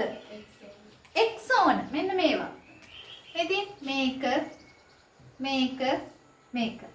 ඕවට අපි කියනවා එක්සෝන. අන්නේ එක්සෝන අණුපිළිවෙලට මේ mRNA එක හදනවා මේ විදිහට. ඔන්න ඔහම හදපු mRNA එකක් තමයි කොහෙට යවන්නේද? රයිබෝසෝමයට යවන්නේ. තේරුණාද? ප්‍රාග්ඥස්ටිකයේ අන්තර්ජාන ප්‍රදේශ තියෙනවද? නෑ. ඒක කොහොමත් නෑ. ප්‍රාග්ඥස්ටිකයේ ඉන්ට්‍රෝනවත් තියෙනවද? නෑ. අහම්බෙන් කලාතුරකින් තියෙන්න පුළුවන්. අර වගුවක් තියෙන මතකද අපේ? තුන්වෙනි පාඩමේ. අහම්බෙන් එකක් දෙකක් තියෙන්න පුළුවන් මොන අධිරාජධානියේද? ප්‍රඥාෂ්ටිකයින්ගේ. ආකියාවල. ප්‍රඥාෂ්ටිකයෝ ඉන්නෝනේ ආකියා අධිරාජධානියේ, බැක්ටීරියා අධිරාජධානියේ දෙකේම.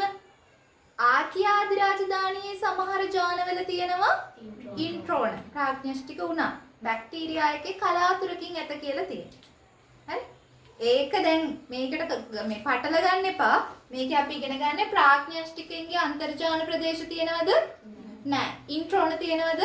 ඒත් නැහැ. ශූන්‍යාෂ්ටිකයන්ගේ දෙකම තියෙනවා. එතකොට කලින් හැදුණු ගමන් mRNA එකට අපි කියනවා ශූන්‍යාෂ්ටිකයන්ගේ මොන mRNA ද? pre-mRNA නැත්නම් పూర్ව mRNA. ඊට පස්සේ ඉන්ට්‍රෝන ටික කපලා දාලා එක්සෝන අණුපිළිවෙලට යා කරාම හැදෙන mRNA එකට අපි කියනවා පරිණත mRNA. එන්නේ පරිණත mRNA තමයි යාළගේ න්‍යෂ්ටික ඡිද්‍ර හරහා රයිබෝසෝමයට යන්නේ. පැහැදිලිද? දැන් ඔන්න කොහොම හරි mRNA එකක් හදාගත්තා. ඒක තමයි රයිබෝසෝමයට යන්නේ. එතනදි වෙන ක්‍රියාවලිය මොකද්ද රයිබෝසෝමේදී? පරිවර්තන. දැන් ප්‍රතිලේඛනය ඉවරයි. නැවත පිටපත් කරලා ඉවරයි. දැන් තියෙන්නේ වෙනම එකක් බවට පරිවර්තනය කරන්න. හරි. දැන් ප්‍රතිලේඛනය වෙලා ආපු mRNA එක එනවා සයිටෝසෝලේට. හරි. සයිටෝසෝලේ රයිබෝසෝම තියෙනවනේ. රයිබෝසෝම සාමාන්‍යයෙන් තියෙන රයිබෝසෝමයක ඔයාලා දන්නවා උපේකක දෙකක් තියෙනවා. ඒ උපේකක දෙක සාමාන්‍යයෙන් තියෙන්නේ එකටද වෙන් වෙලා තියෙන්නේ. එකට ඉන්නව අඩුයි. එකට ඉන්නේ එයා ප්‍රෝටීන් සංශ්ලේෂණය කරන වෙලාවේදී. ඒ කියන්නේ කෘත්‍යමය කියන්නේ ක්‍රියාවක් කරන වෙලාව. එයාගේ ක්‍රියාව මොකද්ද රයිබෝසෝමේ? ප්‍රෝටීන් සංශ්ලේෂණය නේ. ඒක කරන වෙලාවට තමයි කුඩා උපේකකයයි විශාල උපේකකයයි එකට ඉන්නේ. අනිත් වෙලාවට ඒ දෙන්න ඉන්නේ වෙන් වෙලා. දැන් ඔන්න තියෙනවා රයිබෝසෝමේ සයිටෝසෝලේ රයිබෝසෝමේ කුඩා උපේකකයක්. අර ප්‍රෝටීන් සමේ ප්‍රතිලේඛනයේදී හැදිච්ච mRNA එක එනවා. ඇවිල්ලා එයා සම්බන්ධ වෙන්නේ කුඩා උපේකකයට. ප්‍රෝටීන් සංශ්ලේෂණයේ ලියද්දි පළවෙනි පොයින්ට් එක ඒක. ප්‍රතිලේඛනයේදී නිපද වෙච්ච mRNA අණුව රයිබෝසෝමයේ කුඩා උපේකකයේ සමග සම්බන්ධ වෙයි. මෙන්න මේ විදිහට. හරි? ඔන්න පළවෙනි එක්කෙනා ආවා. පළවෙනි එක්කෙනා නෙවෙයි mRNA එක ආවා කුඩා උපේකකයට. ඊළඟට ඔයාලා දන්නවා මේ mRNA එකේ තියෙන පළවෙනි කෝඩෝනය මොකද්ද? හැම වෙලේම mRNA එකේ තියෙන පළවෙනි කෝඩෝනය මොකද්ද? AUG. ඔන්න AUG කෝඩෝනය මෙහෙම තියෙනවා. හරි? AUG කෝඩෝනය ඔයාලා දන්නව නේද ඊළඟට tRNA කියලා කෙනෙක් ගැන? tRNA අපි tRNA මෙහෙම ඇඳුවොත් tRNA ගේ තියෙනවා පුඩු තුනක්. මේ tRNA ගේ විශේෂ ලක්ෂණ ටිකක් තියෙනවා. RNA වර්ග වලින් කුඩාම RNA එක මොකද්ද? tRNA. ඒ වගේම tRNA ට තියෙනවා පුඩු තුනක්. මේ පුඩු තුනෙන් යටම පුඩුවේ මෙන්න මෙතන තියෙනවා නයිට්‍රජනීය භස්ම තුනක්. හරි? මේ RNA එකේ තියෙන නයිට්‍රජනීය භස්ම තුනට අපි කියන්නේ කෝඩෝන. tRNA එකේ මේ යටම පුඩුවේ තියෙන නයිට්‍රජනීය භස්ම වලට අපි කියන්නේ ප්‍රතිකෝඩෝන. එතකොට ඔයාලට තේරෙනව නේද මේ කෝඩෝනයි මේ ප්‍රතිකෝඩෝනයි අතර සම්බන්ධයක් තියෙන්න ඕනි කියලා. මෙතන තියෙන්නේ මොනවාද? කෝඩෝන. මෙතන තියෙන්නේ tRNA එකේ ප්‍රතිකෝඩෝන. ඊළඟට මේ ප්‍රතිකෝඩ දැන් එයාට අදාළ දැන් tRNA එකේ ප්‍රතිකෝඩෝනයක් තියෙනවා. ඒ ප්‍රතිකෝඩෝනයට අනුපූරක කෝඩෝනයක් තියෙනවනේ. ඒ කෝඩෝනයට අදාළ ඇමයිනෝ අම්ලයක් ඉන්නවා tRNA එකේ මෙතන උඩ බාහුවේ. මෙතන කවුද ඉන්නේ? ඇමයිනෝ අම්ලයක්. තේරුණාද? පළවෙනි කෝඩෝනේ AUG නම් AUGට අදාළ ඇමයිනෝ ආම්ලය මොකක්ද? මෙතියොනින්. එහෙනම් මෙතියොනින් ඇමයිනෝ ආම්ලයේ තියෙන tRNA ගේ ප්‍රතිකෝඩෝන වෙන්නේ මොනවාද? U A C. මේකත් RNA නේ. තයිමී තියෙනවද ඒ නිසා? නැහැ. මෙතනත් එන්නේ U A C. පැහැදිලිද? හරි. දැන් කුඩා උපේකකයේ ගාවට AUG ආරම්භක කෝඩෝනය ආවම ඊළඟට ආරම්භක tRNA නේ මෙයා. ආරම්භක tRNA මෙතියොනින්වත් අරගෙන මෙතනට එන. මෙන්න මෙහෙම. දෙවැනියට එන්නේ යා. ඔන්න tRNA එක.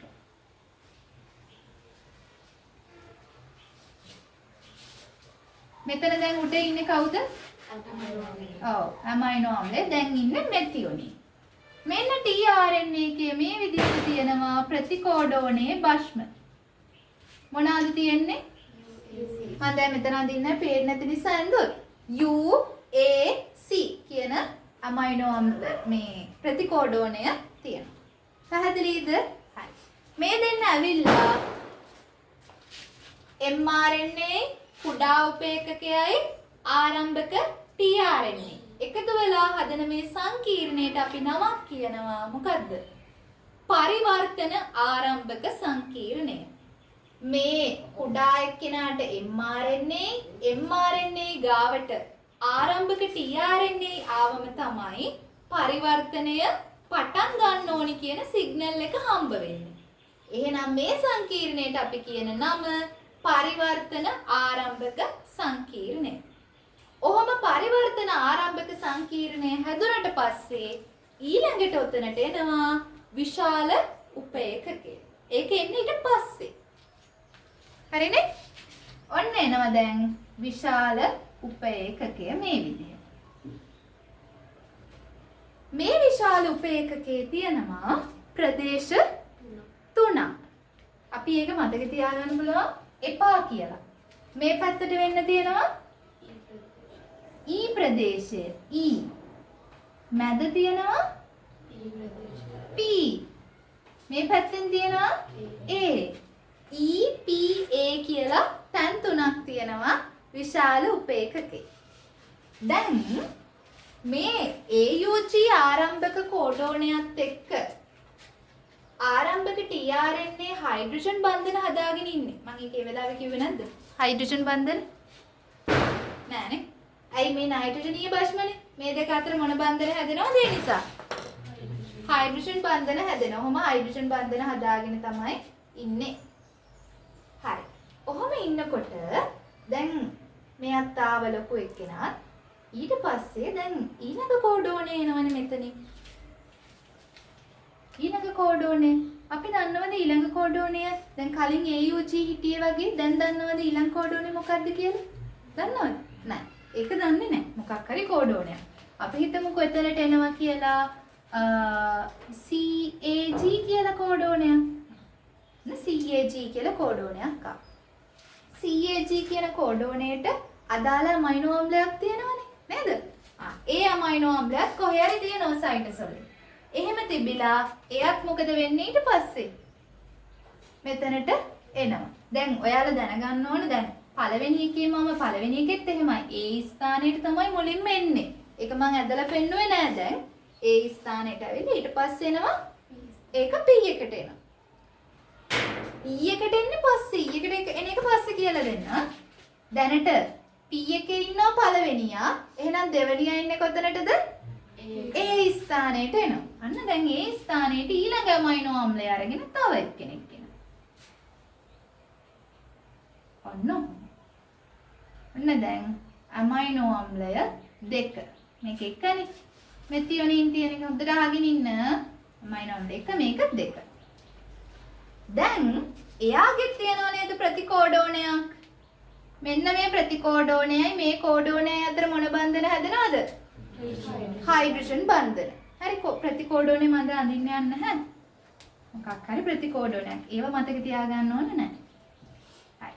කොහොම ඒ අතර ඊළඟට වැදගත්ම දේ මේක. හොඳට අහගන්න.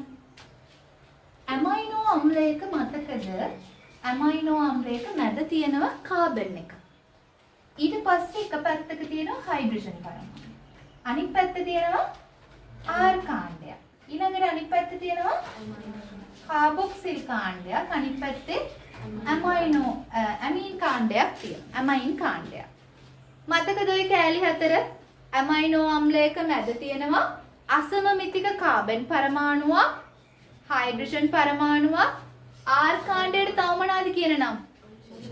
අංශදාමය, තව ඇල්කයිල් කාණ්ඩය කියලා කියනවා. මේ පැත්තේ තව තියෙනවා කාබොක්සිල් කාණ්ඩය, මේක ඇමයිනෝ කාණ්ඩය. කාබොක්සිල් කාණ්ඩය ආම්ලිකද බාෂ්මිකද? ඇමයිනෝ කාණ්ඩය බාෂ්මිකයි. ඒ දෙකම තියෙන නිසා ඇමයිනෝ ආම්ලය උභයගුණී. ඔය මේකට අදාළ එකක් නෙවෙයි, නිකම්ම මතක් කරගන්න. හරි? එතන මේක කාබොක්සිල් කාණ්ඩය, මේක ඇමයින් කාණ්ඩය. ඒක තමයි මෙතනට වැදගත්. මෙහෙමයි වෙන්නේ. මේ පළවෙනි ඇමයිනෝ ආම්ලයක් තියෙන්නේ ඔය විදිහට. මේ විදිහටමයි මෙතන තියෙන්නේ. එහෙනම් මේ පැත්තට තියෙන ඇමයින් කාණ්ඩයේද කාබොක්සිල් කාණ්ඩයේද? කාබොක්සිල් කාණ්ඩය. මේ පැත්තට තියෙන්නේ ඇමයින් කාණ්ඩය. හරිද?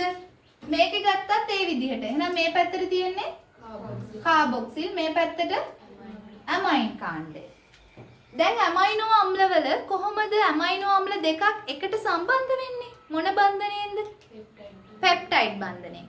එක ඇමයිනෝ අම්ලයක කාබොක්සිල් කාණ්ඩයයි අනික් ඇමයිනෝ අම්ලයේ ඇමයින් කාණ්ඩයයි අතර ජල අණුවක් අයින් වෙලා හැදෙනවා පෙප්ටයිඩ් බන්ධනය.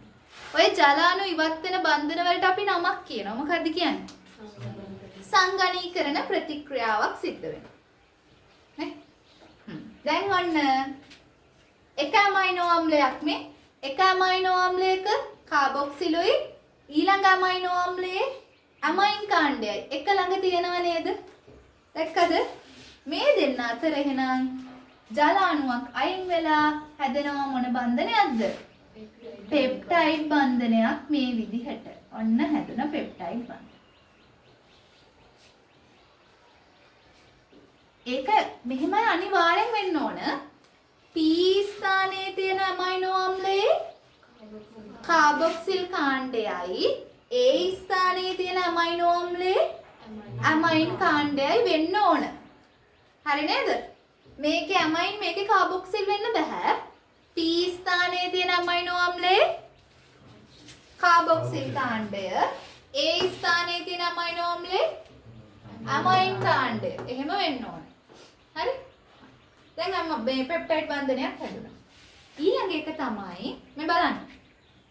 P ස්ථානයේ ඉන්න කෙනා ඊළඟට කරන්නේ එයාගේ මේ තියෙන බන්ධනයේ තියෙන මෙන්න මේක ගලවනවා. ඇමයිනෝ අම්ලය ගලවලා එයා එනවා E තැනට. එයාගේ වැඩේ ඉවරයි දැන්. එයා E තැනට එනවා. E තැනට එන කෙනාට ඇමයිනෝ අම්ලයක් තියනවද? නෑ. ඇමයිනෝ අම්ලයක් නෑ. එයා ඔන්නේ E තැනට එනවා. මම පොඩියට අඳින්නම් මේකේ කරමුකෝ.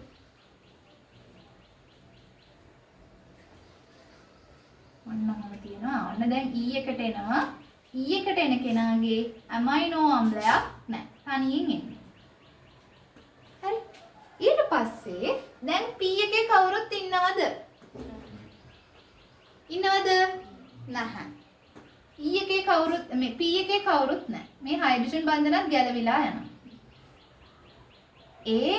P තන හිස් වෙච්ච ගමන්ම මොකක් වෙයිද? මේ P හිස් වෙච්ච ගමන් Pට මෙහෙම හිස්සලා ඉන්න දෙනවද? Pට හිස්සලා ඉන්න දෙනවද? නෑ. මොකද වෙන්නේ? A වල ඉන්න කෙනා පනිනව කොහෙටද? P වලට. A වල ඉන්න කෙනා මෙතනට එනවා. දැන් බලන්න A වල ඉන්න කෙනා එනකොට එයා මේ බන්ධනේ ගලවනවා කියලා මං කිව්වද? නෑ. එයා ඇමයිනෝ අම්ල කීයකට අයිති කෙනෙක්ද දැන්? දෙකකට. ඇමයිනෝ අම්ල දෙකක් තියාගෙන එයා එනවා මෙතනට P එකට.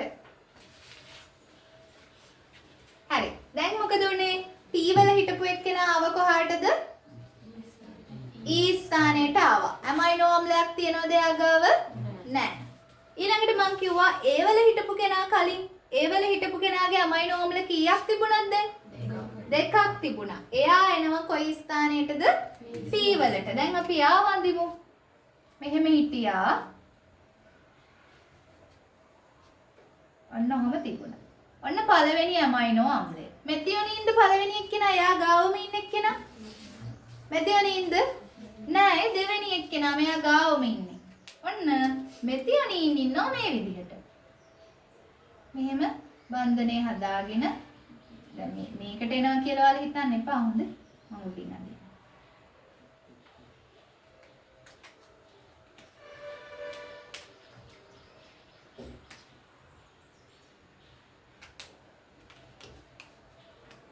මෙන්න මෙහෙම ඉන්නවා මෙතියොනින්. මෙන්න මෙතියොනින්. දැන් මේ අමයිනෝ ආම්ලයේ මේ කෙලවර තියෙන මොන ස්ථානයේද? පෙප්ටයිඩ් බන්ධනය හැදුවේ කාබොක්සිල් කාණ්ඩයේද අමයින් කාණ්ඩයේද? මේකෙදි හැදුනේ මේ පැත්තට කාබොක්සිල්. මෙතියොනින්ගේ කාබොක්සිල්. දෙවෙනි අමයිනෝ ආම්ලයේ මොන කාණ්ඩයේද? අමයින් කාණ්ඩය නේ. එහෙනම් මේ පැත්තට ඉතුරු වෙන්නේ මොන කාණ්ඩයක්ද? කාබොක්සිල් කාණ්ඩයක්. හැම වෙලේම P ස්ථානයේ තියෙන අමයිනෝ ආම්ලයේ මොන කාණ්ඩය වෙන්න ඕනේද? කාබොක්සිල් කාණ්ඩයයි. A ස්ථානයේ තියෙන අමයිනෝ ආම්ලයේ අමයින් කාණ්ඩයයි වෙන්න ඕන. හරි? දැන් ඔහොම නිරාවරණය වෙලා තියෙනවා.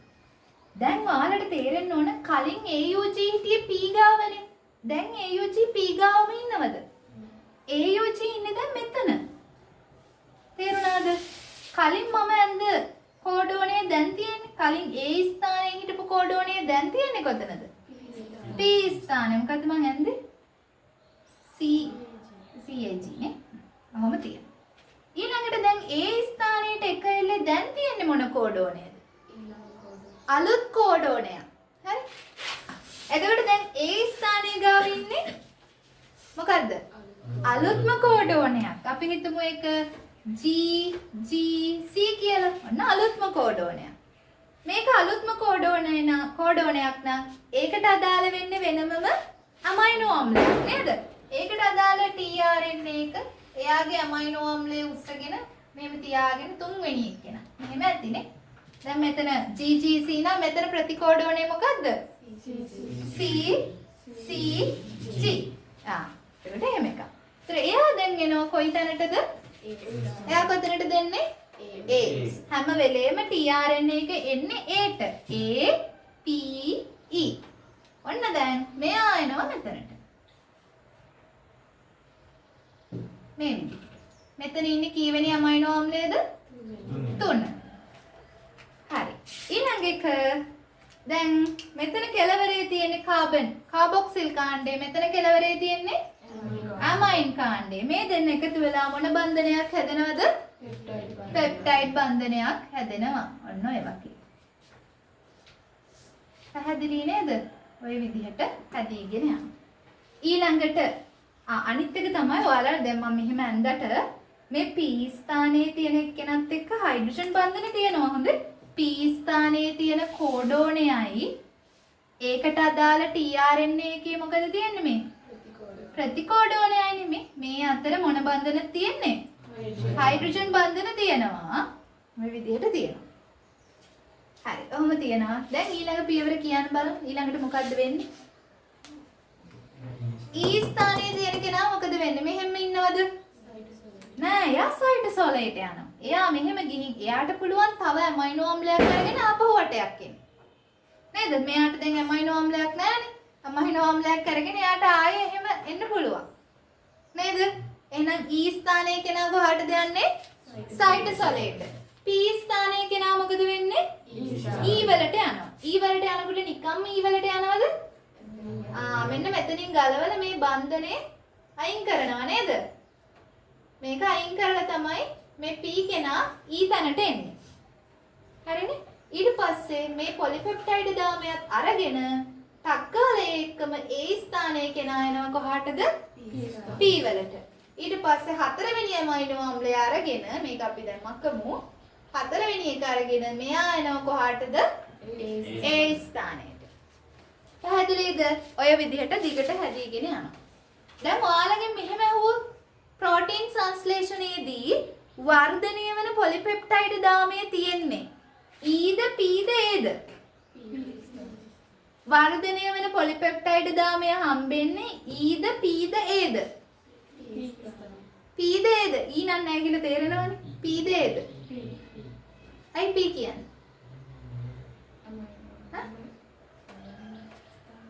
ඔව්. ඒ කියන්නේ මෙතන මේ මම මේ ඩිංගක් ඇන්දට මේක මෙහෙම තියනවද ඒ ස්ථානේ? නෑ වර්ධනය වෙන එක ටක් ගාලා එනවනේ මෙතනට. තේරෙනවද? ඒ ස්ථානේ ඉන්නේ අර හැදෙන්න කලින්. මේක කඩපු ගමන් මේක දැන් ඒ ස්ථානයේ තියපු tRNA එක ගාවට වර්ධනය වෙන පොලිපෙප්ටයිඩ් දාමේ ආපු ගමන් මේක ඒ එක්කම එයා කොහාට දෙන්නේ? P වලට එනවා. ඒතර වර්ධනය වෙන පොලිපෙප්ටයිඩ් දාමේ තියෙන්නේ මොන ස්ථානයේද? P ස්ථානේ. ওই විදිහට දිගට හැදීගෙන යන්න. හරි? ඔන්න මේ හරියට එනකොට දැන් මම මේක මෙතනින් අඳින්න නැතුව මේක දැන් මෙහෙම දැන් ටික දුරක් යනකොට මෙහාට මොකද වෙන්නේ? කොට වෙනවද දික් වෙනවද? mRNA එක දික් වෙනවා. මෙහෙටනේ කියවන්නේ නේ. මේක කියවුවා මේක. දැන් මේ හරිය කියවන්නේ. එතකොට රයිබෝසෝම් එක මෙතනද ඇත්තටම තියෙන්නේ? නෑ. මෙතන තියෙන්නේ. හොඳ. දැන් ඔන්න ඒ ස්ථානෙට ඔහොම හැදීගෙන ගිහිල්ලා ඒ ස්ථානෙට එනවා UGA කෝඩෝනේ. ඒ ස්ථානෙට UGA කෝඩෝනේ එනවා. මොකද වෙන්නේ? දැන් මෙතෙන්ට UAG ආවහම මෙතන කියලා හිතනවා අපි මෙතනම කියලා හිතමු. මෙතන මේක ඔන්න. මෙතනට ඔන්න UGA එනවා. ඒ ස්ථානයේ ඇමයිනෝ දැන් UGAට අදාළ ඇමයිනෝ අම්ලයක් තියෙනවද? නැහැ. එහෙනම් tRNA කෙනෙක් එනවද ඒ ස්ථානයට? කියන්න. UGAට තියෙනවද ඇමයිනෝ අම්ලයක්? තියෙනවද? හොඳට කියන්න ඕනේ. තියෙනවද? තියෙනවද නැද්ද? නැහැ. එහෙනම් ඒ ස්ථානයට මේ tRNA එකක් එනවද? නැහැ. tRNA එකක් එන්නේ නැහැ කියන්නේ ආයේ පෙප්ටයිඩ් බන්ධනයක් හදන්න තියනවද? නැහැනේ. එහෙනම් මේ හැදිච්ච එක මෙතන ගැලවෙනවනේ කොහොමවත් ඔයාලා දන්නවනේ ගැලවෙනවා කියලා. නේද? මෙතනින් ගැලවෙනවනේ. ඒ ගැලවෙන එක ගැලවිලා එහෙම්ම යන මේ පැත්තෙන් අල්ලගන්න කෙනෙක් ඉන්නවද? නැහැනේ. මේ ගැලවෙන එක එහෙම්ම ගැලවිලා කොහාටද යන්නේ? සයිටෝසොලයට නිදහස් වෙනවා. තේරුණාද නැද්ද? මේ ආයි ඔන්න එකක් මං අදින්නම්. දැන් මේක ගියානේ සයිටෝසොලයට. ඔන්න දැන් සයිටෝසොලයට ආයි එකක් අදින්න. මේක දැන් එනවා කොහාටද? මෙතනට. හොඳට බලන් ඉන්න. T ස්ථානයේ හිටපු කෙනා එනවා මෙතනට. හරිනේ? A ස්ථානයේ හිටපු කෙනා දැන් මොකද වෙන්නේ? P ස්ථානයට එනවනේ. එතකොට මෙයා මෙහෙම එනවා. එතකොට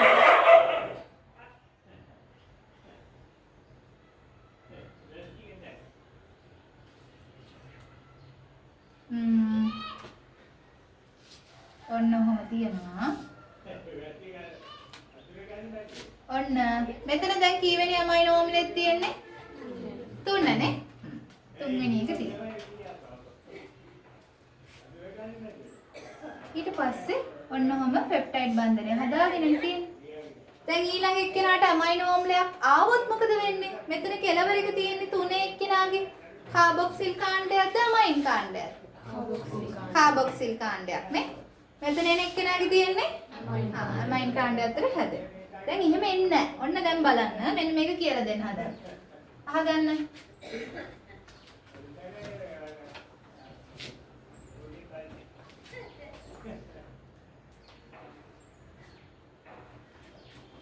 දැන් A ස්ථානයට සම්බන්ධ කෝඩෝනය UGA. UGA තමයි A ස්ථානයට සම්බන්ධ වෙලා A ස්ථානයට මේ වෙලා තියෙන කෝඩෝනය. UGAට අදාළ ඇමයිනෝ අම්ලයක් තියෙනවද? ඇමයිනෝ අම්ලයක් නැහැ. එහෙනම් tRNA එකක් තියෙනවද? නැහැ. tRNA එකකුත් නැහැ. එහෙනම් මෙතනට එන්න කෙනෙක් ඉන්නවද? tRNA කෙනෙකුත් නැත්තම් A ස්ථානයට එන්න කෙනෙක් ඉන්නවද? නැහැ. කවුරුත් එනවද මෙතනට? නැහැ. එහෙනම් මේකයි අතර කියලා ආයි පෙප්ටයිඩ් බන්ධන හදන්න දෙයක් තියෙනවද? කවුරුත් නැහැ නේ ඉතින්. එහෙනම් මෙතනින් ගැලවෙන එක කොහොමද ගැලවෙනවනේ? ගැලවිලා ඒ tRNA කොහාට දෙන්නේ? E ස්ථානයට E ස්ථානයෙන් සයිටෝසලේට්. එහෙනම් මේ ගැලවෙන පොලිපෙප්ටයිඩ් දාමය දැන් මම 3යි මෙතනන් දෙති. ඒක කොහාට දෙන්නේ? මේ විදිහට. ඔන්න ඔහම සයිටෝසලේට එනවා. නවතින්න හේතුව මොකද්ද? නැවතුම් කෝඩෝනයක් හම්බ වෙන එක. නැවතුම් කෝඩෝනයක් හම්බ වුණාම එතනින් එහාට ඇමයිනෝ අම්ල නැහැ, tRNA නැහැ. ඒ ස්ථානයට අලුත් tRNA එකක් නැහැ කියන්නේ ආයි පෙප්ටයිඩ් බන්ධන හැදෙන්න දෙයක් නැහැනේ. P ස්ථානයේ ඉන්න tRNA එක ගැලවෙනවා. මේ ඇමයිනෝ අම්ල ටික නිදහස් කරලා එතකොට පොලිපෙප්ටයිඩ් දාමයේ මේ තියෙන්නේ. මේක කොහාට එනවද? සයිටෝසලේට්. හොඳට තේරුණාද? මොනවාද තියෙන ප්‍රශ්න? ප්‍රශ්නයක් නැද්ද මොකද? තේරුණාද හොඳට? ඉස්සෙල්ලා පටන් ගත්තේ කොහොමද? ප්‍රෝටීන් සංශ්ලේෂණය වෙන්නේ කොහෙද? රයිබෝසෝමේ. සයිටෝසෝලේ තමයි වෙන්නේ. ඔව්. රයිබෝසෝමේ වෙනවා. රයිබෝසෝමේ වෙනකොට එන mRNA එක මුලින්ම සම්බන්ධ වෙන්නේ කාටද? සයිටෝසෝලේට ඇවිල්ලා කුඩා උපේ. එහෙම සම්බන්ධ වුණාම ඊළඟට ඒකට සම්බන්ධ වෙන්නේ මොකද්ද? ආරම්භක tRNA. එතකොට කුඩා උපේකකයයි mRNA එකයි ආරම්භක tRNA එකයි එකට ගත්තාම අපි නමක් කියනවා. පරිවර්තනය ආරම්භක සංකීර්ණ. ඒකේ තමයි සිග්නල් එක දෙන්නේ. ඊට පස්සේ කට්ටියට කවුද සම්බන්ධ වෙන්නේ? විශාල උපේකකේ නේ? විශාල උපේකකේ P ගාව මෙහෙම තියෙනවා. ඊට පස්සේ A තැනට අලුත් එකක් එනවා. ඊළඟට අර දිගු වෙද්දි P ස්ථානයේ තියෙන ඇමයිනෝ අම්ලයේ මම ඒක ගොඩාක් වැදගත් හින්දා මේ කීප සැරයක් කියන්නේ. P ස්ථානයේ තියෙන ඇමයිනෝ අම්ලයේ කාබොක්සිල් එකයි A ස්ථානයේ තියෙන ඇමයිනෝ අම්ලයේ අතර හැදෙනවා. ඔහොම දිගට හැදි ගිහිල්ලා අන්තිමේදී මෙතනට සෙට් වෙනව මොකද්ද? නැවතුම් කෝඩෝනය. ඊට පස්සේ කවුරුත් නැහැනේ. එතනින් පස්සේ නවතිනවා. හරි? ඔහොම යනවා. දැන් මෙහෙම යනකොට දැන් හැදිලා ඉවර වෙද්දී ඔයාලට තේරෙනවද mRNA එක මෙහාට එනවා කියලා? මේ හැදෙන එක හැදි යනවා. මේ ටික අලුත් ඒවාද කලින් කියවපුවද? කලින් කියවපුවානේ. ඒ දැන් මෙහාට යන්නේ කියව. එතන මේ ටික කලින් කියවපුවා. දැන් මෙහින් ප්‍රෝටීන් එක හැදෙන අතරේදී එකක් හැදීගෙන යද්දී ටික දුරක් මෙහෙම mRNA එක ගියාම මේකේ මුලට දැන් මේකේ මුල කවුද ඉන්නේ? AUG. මේකේ මුල කෝඩෝනේ මොකද්ද? AUG. අන්න ඒක ගාවට තව රයිබෝසෝමයක උපේකකයකට සෙට් වෙන්න පුළුවන්. හරි? සෙට් වෙලා මෙතන ආයි අර tRNA එහෙම ඇවිල්ලා, ඔහොම ඇවිල්ලා, විශාල එකක් ඇවිල්ලා මෙතනින් ආපහු මොකක් හැදෙන්න පටන් ගන්න පුළුවන්ද? ප්‍රෝටීන්. මේකද ලොකු ප්‍රෝටීන් මේකද? මේ දැන් හැදෙන එකද කලින් හැදිච්ච එකද වැඩිපුර හැදිලා තියෙන ප්‍රෝටීන් එක? කලින් හැදිච්ච එක. මේකේ ගොඩාක් හැදිලා. මේක දැන් තාම පටන් ගත්ත විතරයි. හරිද? කොහොම හරි කමන්නේ. මේක ඉවර වෙද්දි මේකිනුත් ටිකක් හැදිලානේ. අපිට මොකක් හරි ලක්ෂණයක් තීරණය කරන්න එක ප්‍රෝටීන අණුවක් ඇතිද? මන්දිනේ ප්‍රෝටීන ගොඩක් හැදෙන්න එපා. එතකොට මේක සම්පූර්ණ කියවලා ඉවර වෙලා තව එකක් හදනවට වඩා ලේසි. මෙහෙම යන අතරේදී තව රයිබෝසෝම සෙට් වෙලා මැදිනුත් ප්‍රෝටීනය ප්‍රෝටීන හදනවා. හරි? එතකොට එක mRNA එක රයිබෝසෝම දැන් කීයක් ඉන්නවද? දෙකක්. සමහරවිට 3 4 ওই විදිහට ඉන්න පුළුවන්. ඕකට අපි කියනවා මොකක් කියලාද? පොලිසෝම නැත්නම් පොලිරයිබෝසෝම. පොලිසෝම නැත්නම් පොලිරයිබෝසෝම හොඳයි නේ. පොලිරයිබෝසෝම. පොලිරයිබෝසෝම. එතකොට mRNA එක ටික දුරක් ගියාට පස්සේ දෙවෙනි රයිබෝසෝමයක් ඒකත් එක්ක බැඳෙනවා. මෙහෙම බැඳෙන එකේ වැදගත්කම මොකද්ද? හරියට කියන්න. ප්‍රෝටීන සංශ්ලේෂණයේ වේගය වැඩි කරනවා නේ. ඒක තමයි වැදගත්කම. එතකොට සාමාන්‍යයෙන් ඔයාලා හිතලා කියන්න ප්‍රාක්‍යාෂ්ටිකින්ගිද මෙහෙම පොලිරයිබෝසෝම හැදෙලා නැත්තේ ශූන්‍යාෂ්ටිකින්ගිද? ශූන්‍යාෂ්ටිකින්ගි. ඇයි ශූන්‍යාෂ්ටිකින්ගි හැදෙන්නේ? එයාලගේ ජානේ ලොකුයි, ජානේ දිගයි. හරිද? ජානේ දිගයි කියන්නේ mRNA එක දිගයි. ශූන්‍යෂ්ටිකෙන්ගේ ටිකක් කොටයි. ඒ නිසා ශූන්‍යෂ්ටිකෙන්ගේ ප්‍රාග්ඥෂ්ටිකෙන්ගේ ටිකක් කොටයි. ඒක නිසා ප්‍රාග්ඥෂ්ටිකෙන්ගේම පොලිසෝම හැදෙනවද? පොලිරයිබෝසෝම? නෑ. ශූන්‍යෂ්ටිකෙන්ගේ තමයි හැදෙන්නේ. මොකද්ද වැදගත්කම පොලිරයිබෝසෝම හැදෙන එකේ? පරිවර්තන ශීඝ්‍රතාවය. හරි.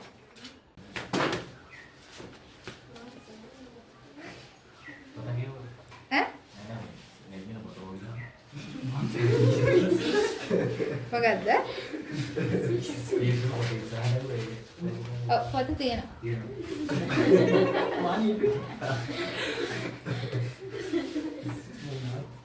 මේක බලන්න.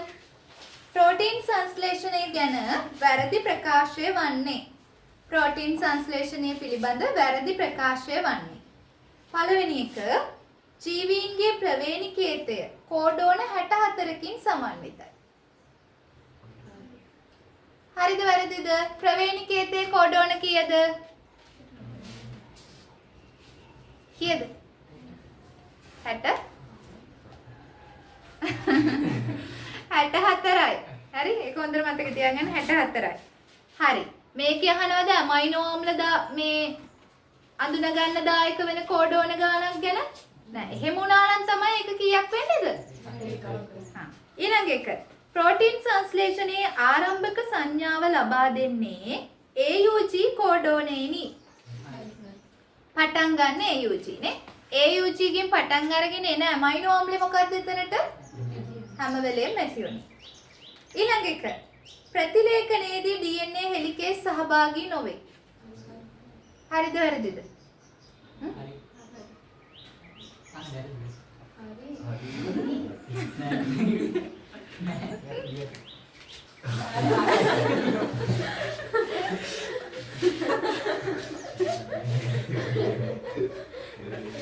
ඒක හරි නේද?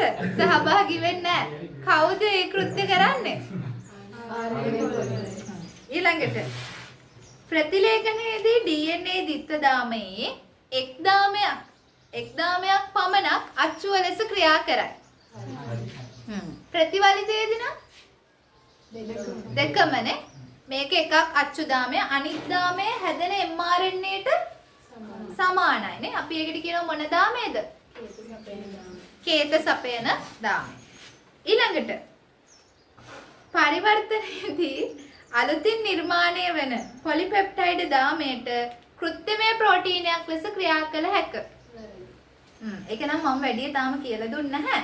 හැදිච්ච ගමන් ප්‍රෝටීනය කෘත්‍ය කරන්න පුළුවන්ද? බෑ. එයාට විවිධ විකරණය වීම වෙන්න ඕන. සමහර වෙලාවට ප්‍රෝටීන් වලට සීනි කාණ්ඩ සම්බන්ධ වෙනවා. ලිපිඩ කොටස් සම්බන්ධ වෙනවා. ෆොස්ෆේට් කැලි සම්බන්ධ වෙනවා. නේද? ඊළඟට හැදෙන සමහර ප්‍රෝටීන් වල තැන් වලින් කපලා වෙනත් ඒ කියන්නේ දැන් මැදින් කැලලක් අයින් කරලා දෙපැත්ත කොටස් දෙක එකට එකතු කරලා කෘත්‍රිම ප්‍රෝටීනය හැදෙනවා. ඒ වගේ විකරණය වීම සිද්ධ වෙනවා පරිවර්තනයෙන් පස්සේ. අපි ඒකට කියනවා පශ්චාත් පරිවර්තන විකරණය වීම කියලා. අතන මේ ප්‍රකාශ බලන්න. පරිවර්තනයේදී අලුතින් නිර්මාණය වන පොලිපෙප්ටයිඩ් දාමයට කෘත්‍රිම ප්‍රෝටීනයක් ලෙස ක්‍රියා කළ හැකිය. හරිද වැරදිද? වැරදි. පශ්චාත් පරිවර්තන විකරණය වීම වලට ලක් වෙන ප්‍රෝටීන් එක. ඊට පස්සේ තමයි යාගේ කෘත්‍රිම හැකියාව ඇති කරන්නේ. ඒක හරිනේ. අතන එක වැරදි එක අහලා තිබ්බේ. හොඳ. ඊළඟ එක බලන්න. මෙහෙ බලන් ඉන්න ඕන. ප්‍රෝටීන් සංශ්ලේෂණය පිළිබඳ පහත ප්‍රකාශ වලින් නිවැරදි ප්‍රකාශය. ප්‍රතිලේඛනයේදී DNA ද්විත්වදාමය දිගහැරීම සඳහා DNA හෙලිකේස් සහභාගී වේ. වැරදි. ශූන්‍යෂ්ටිකයින්ගේ පිටපත් කිරීමේදී සංශ්ලේෂණය වූ పూర్ව mRNA අණුව ඉන්පසුව න්‍යෂ්ටියෙන් ඉවත් වී සයිටෝසොලයට ගමන් කරයි. මොකද්ද වැරද්ද? పూర్වක යන්නේ නැහැ. పూర్වකේ මොනවා තියෙනවද? ඉන්ට්‍රෝන තියෙනවා. ඉන්ට්‍රෝන කපන්න ඕන. කපල මොනවා විතරක් යාවෙන්න ඕනද? එක්සෝනේ ආවෙන්න ඕන. එක්සෝනේ ආවෙලා පරිණත mRNA එක තමයි සයිටෝසොලේ රයිබෝසෝමේ ගාවට යන්නේ. වැරදි.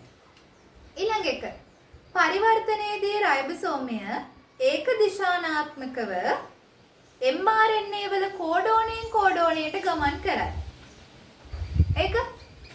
ඒක දිශානාත්මකව දැන් මෙහෙම තිබ්බ mRNA එක මෙහෙම කියවගෙන එනවද නැත්නම් මෙහෙම කියවනවා ආයි මෙහෙන් කියවනවා එහෙම එනවද? දෙපැත්තට යනවා. ඒක දිශානාත්මකව තමයි. ඒක එතකොට හරි. අනිත් එක තමයි ඒක කියලා දෙන වෙලේ මට මේ කියන්න බැරි වුණා. හැම වෙලේම පණිවිඩය කියවෙන්නේ මෙහෙ ඉඳන් මෙහෙට. ඒ කියන්නේ වමේ සිට දකුණට. මේක හරිම වැදගත්. වමේ සිට දකුණට. හරිද? පරිවර්තනයේදී පණිවිඩය කියවන්නේ mRNA දාමය කියවන්නේ මෙහෙ ඉඳන් මෙහෙට වමේ සිට දකුණට. අනිත් එක තමයි දැන් DNA ප්‍රතිවලිතයේදී දන්නවනේ DNA පොලිමරේස් හැම වෙලේම දාමය හදන්නේ මොන පැත්තින්ද මොන පැත්තටද? පහේ ඉඳන් තුනට. DNA පොලිමරේස් උත් එහෙමයි. තව කවුද? මොන පොලිමරේස්ද? දෙන්න මෙහෙමයි. DNA පොලිමරේස් උනත් RNA පොලිමරේස් උනත් දෙන්නම හැදෙන්නේ පහේ ඉඳන් තුනට. හැබැයි mRNA එක හැදුනම ඒක ප්‍රෝටීන් එක බවට පත් වෙන්නේ කීයේ ඉඳන් කීයේ පැත්තටද? වමේ සිට දකුණට. ඊළඟට පරිවර්තනය අවසන් කිරීම සඳහා ඇමයිනෝ අම්ලයක් සඳහා කේතය සපයන UAG, UAA, UGA කෝඩෝන වැදගත් වේ. හරිද වැරදිද? පරිවර්තනය අවසන් කිරීම සඳහා ඇමයිනෝ අම්ලයක් සඳහා කේත සපයන UAG, UGA, UAA කෝඩෝන වැදගත් වේ. හරිද වැරදිද? වැරදිනේ. ඊළඟට පරිවර්තනයේදී ත්‍රික කෝඩෝන හා එයට විශිෂ්ට ඇමයිනෝ අම්ලය ආකරන අතරමැදියකු ලෙස ඇඩප්ට් අණුවක් ලෙස mRNA ක්‍රියා කරයි. කවුද ඇඩප්ට් එක වෙන්නේ? tRNA තමයි ඇමයිනෝ අම්ලයයි mRNA එකේ තියෙන ත්‍රික කෝඩෝනයයි ආකරන ආධාරක අණුව. ඇඩප්ට් අණුව. හරි?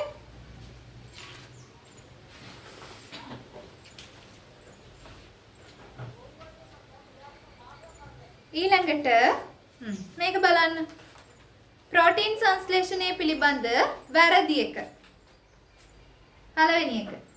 ප්‍රෝටීන එක එක් ඇමයිනෝ අම්ලය කිසියම් කෝඩෝනයක් මගින් නිර්ණය වේ.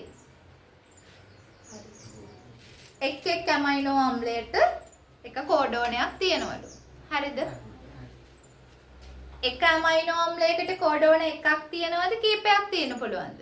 කීපයක් තියෙන්නත් පුළුවන්. හරි? හැබැයි කෝඩෝනයකට එක කෝඩෝනයකට තියෙන හැම වෙලේම එක ඊළඟට ප්‍රෝටීන් සංශ්ලේෂණය ආරම්භක හා අවසාන කෝඩෝන මගින් යාමනය වේ. ආරම්භයේ කවුද හැම වෙලේම ප්‍රෝටීන් සංශ්ලේෂණේ? කෝඩෝනය. අවසාන කෝඩෝන මොනවාද? සමාප්ති කෝඩෝන තුන මතකයිනේ ඒ කට්ටිය. ඒතර යාළගෙන් නිර්ණය වේ යාමනය වේ කියන එක හරි. ප්‍රකාශයක් විදිහට ගත්තම හරි. හැබැයි එකෙන් අදහස් වෙන්නේ නැහැ ඒ ටිකෙන් විතරයි මේක යාවනය වෙන්නේ කියලා. හරි? තුන්වෙනි එක. ප්‍රෝටීන වල ඇමයිනෝ අම්ල අණුපිළිවෙල DNA වල භස්ම අණුපිළිවෙල මගින් නිර්ණය වේ. ප්‍රෝටීන වල ඇමයිනෝ අම්ල අණුපිළිවෙල DNA වල භස්ම අණුපිළිවෙල මගින් නිර්ණය වේ. අමයිනෝ අම්ල අණුපිළිවෙල තීරණය වෙන්නේ මොකක් අනුවද? mRNA එක අනුව. mRNA එක තීරණය වෙන්නේ මොකක් අනුවද? DNA එකේ භස්ම අණුපිළිවෙල අනුව තමයි. ඒතර එක වැරදි නැහැ නේද? එක චුට්ටක් බලමු ඊළඟ ප්‍රකාශات බලන්න. වැරදි නෑ හැබැයි හොඳ අහන්නේ අපෙන් වැරදි එක. හතරවෙනි. පිටපත් කිරීමේදී DNA වල පිටපතක් සෑදීම RNA පොලිමරේස් මගින් උත්ප්‍රේරණය වේ. හරිද වැරදිද? හරි. ඒකෙන් කියවෙන්නේ මොකක් ගැනද? ප්‍රතිලේඛනයේද පරිවර්තනයේද? ප්‍රතිලේඛනය ගැන. හරි. එතකොට අච්චුදාමේ පිටපත් කරන එක තමයි ප්‍රතිලේඛනයේදී වෙන්නේ. උත්ප්‍රේරණය වෙන එන්සයිමය RNA polymerase. ඊළඟට 5. ප්‍රෝටීන් සංශ්ලේෂණයේදී ඇමයිනෝ අම්ල රයිබෝසෝමයේ මතු පිටට රැගෙන එන්නේ mRNA මගිනි. tRNA mRNA වලින් නෙවෙයි. හරි. එතකොට ඒකේ ප්‍රකාශය මේ උත්තරේ 4. ඒ 2015 ආපු ප්‍රශ්නයක්. sorry 4 නෙවෙයි 5. මේ අන්තිමට කීප එක තමයි වැරදි.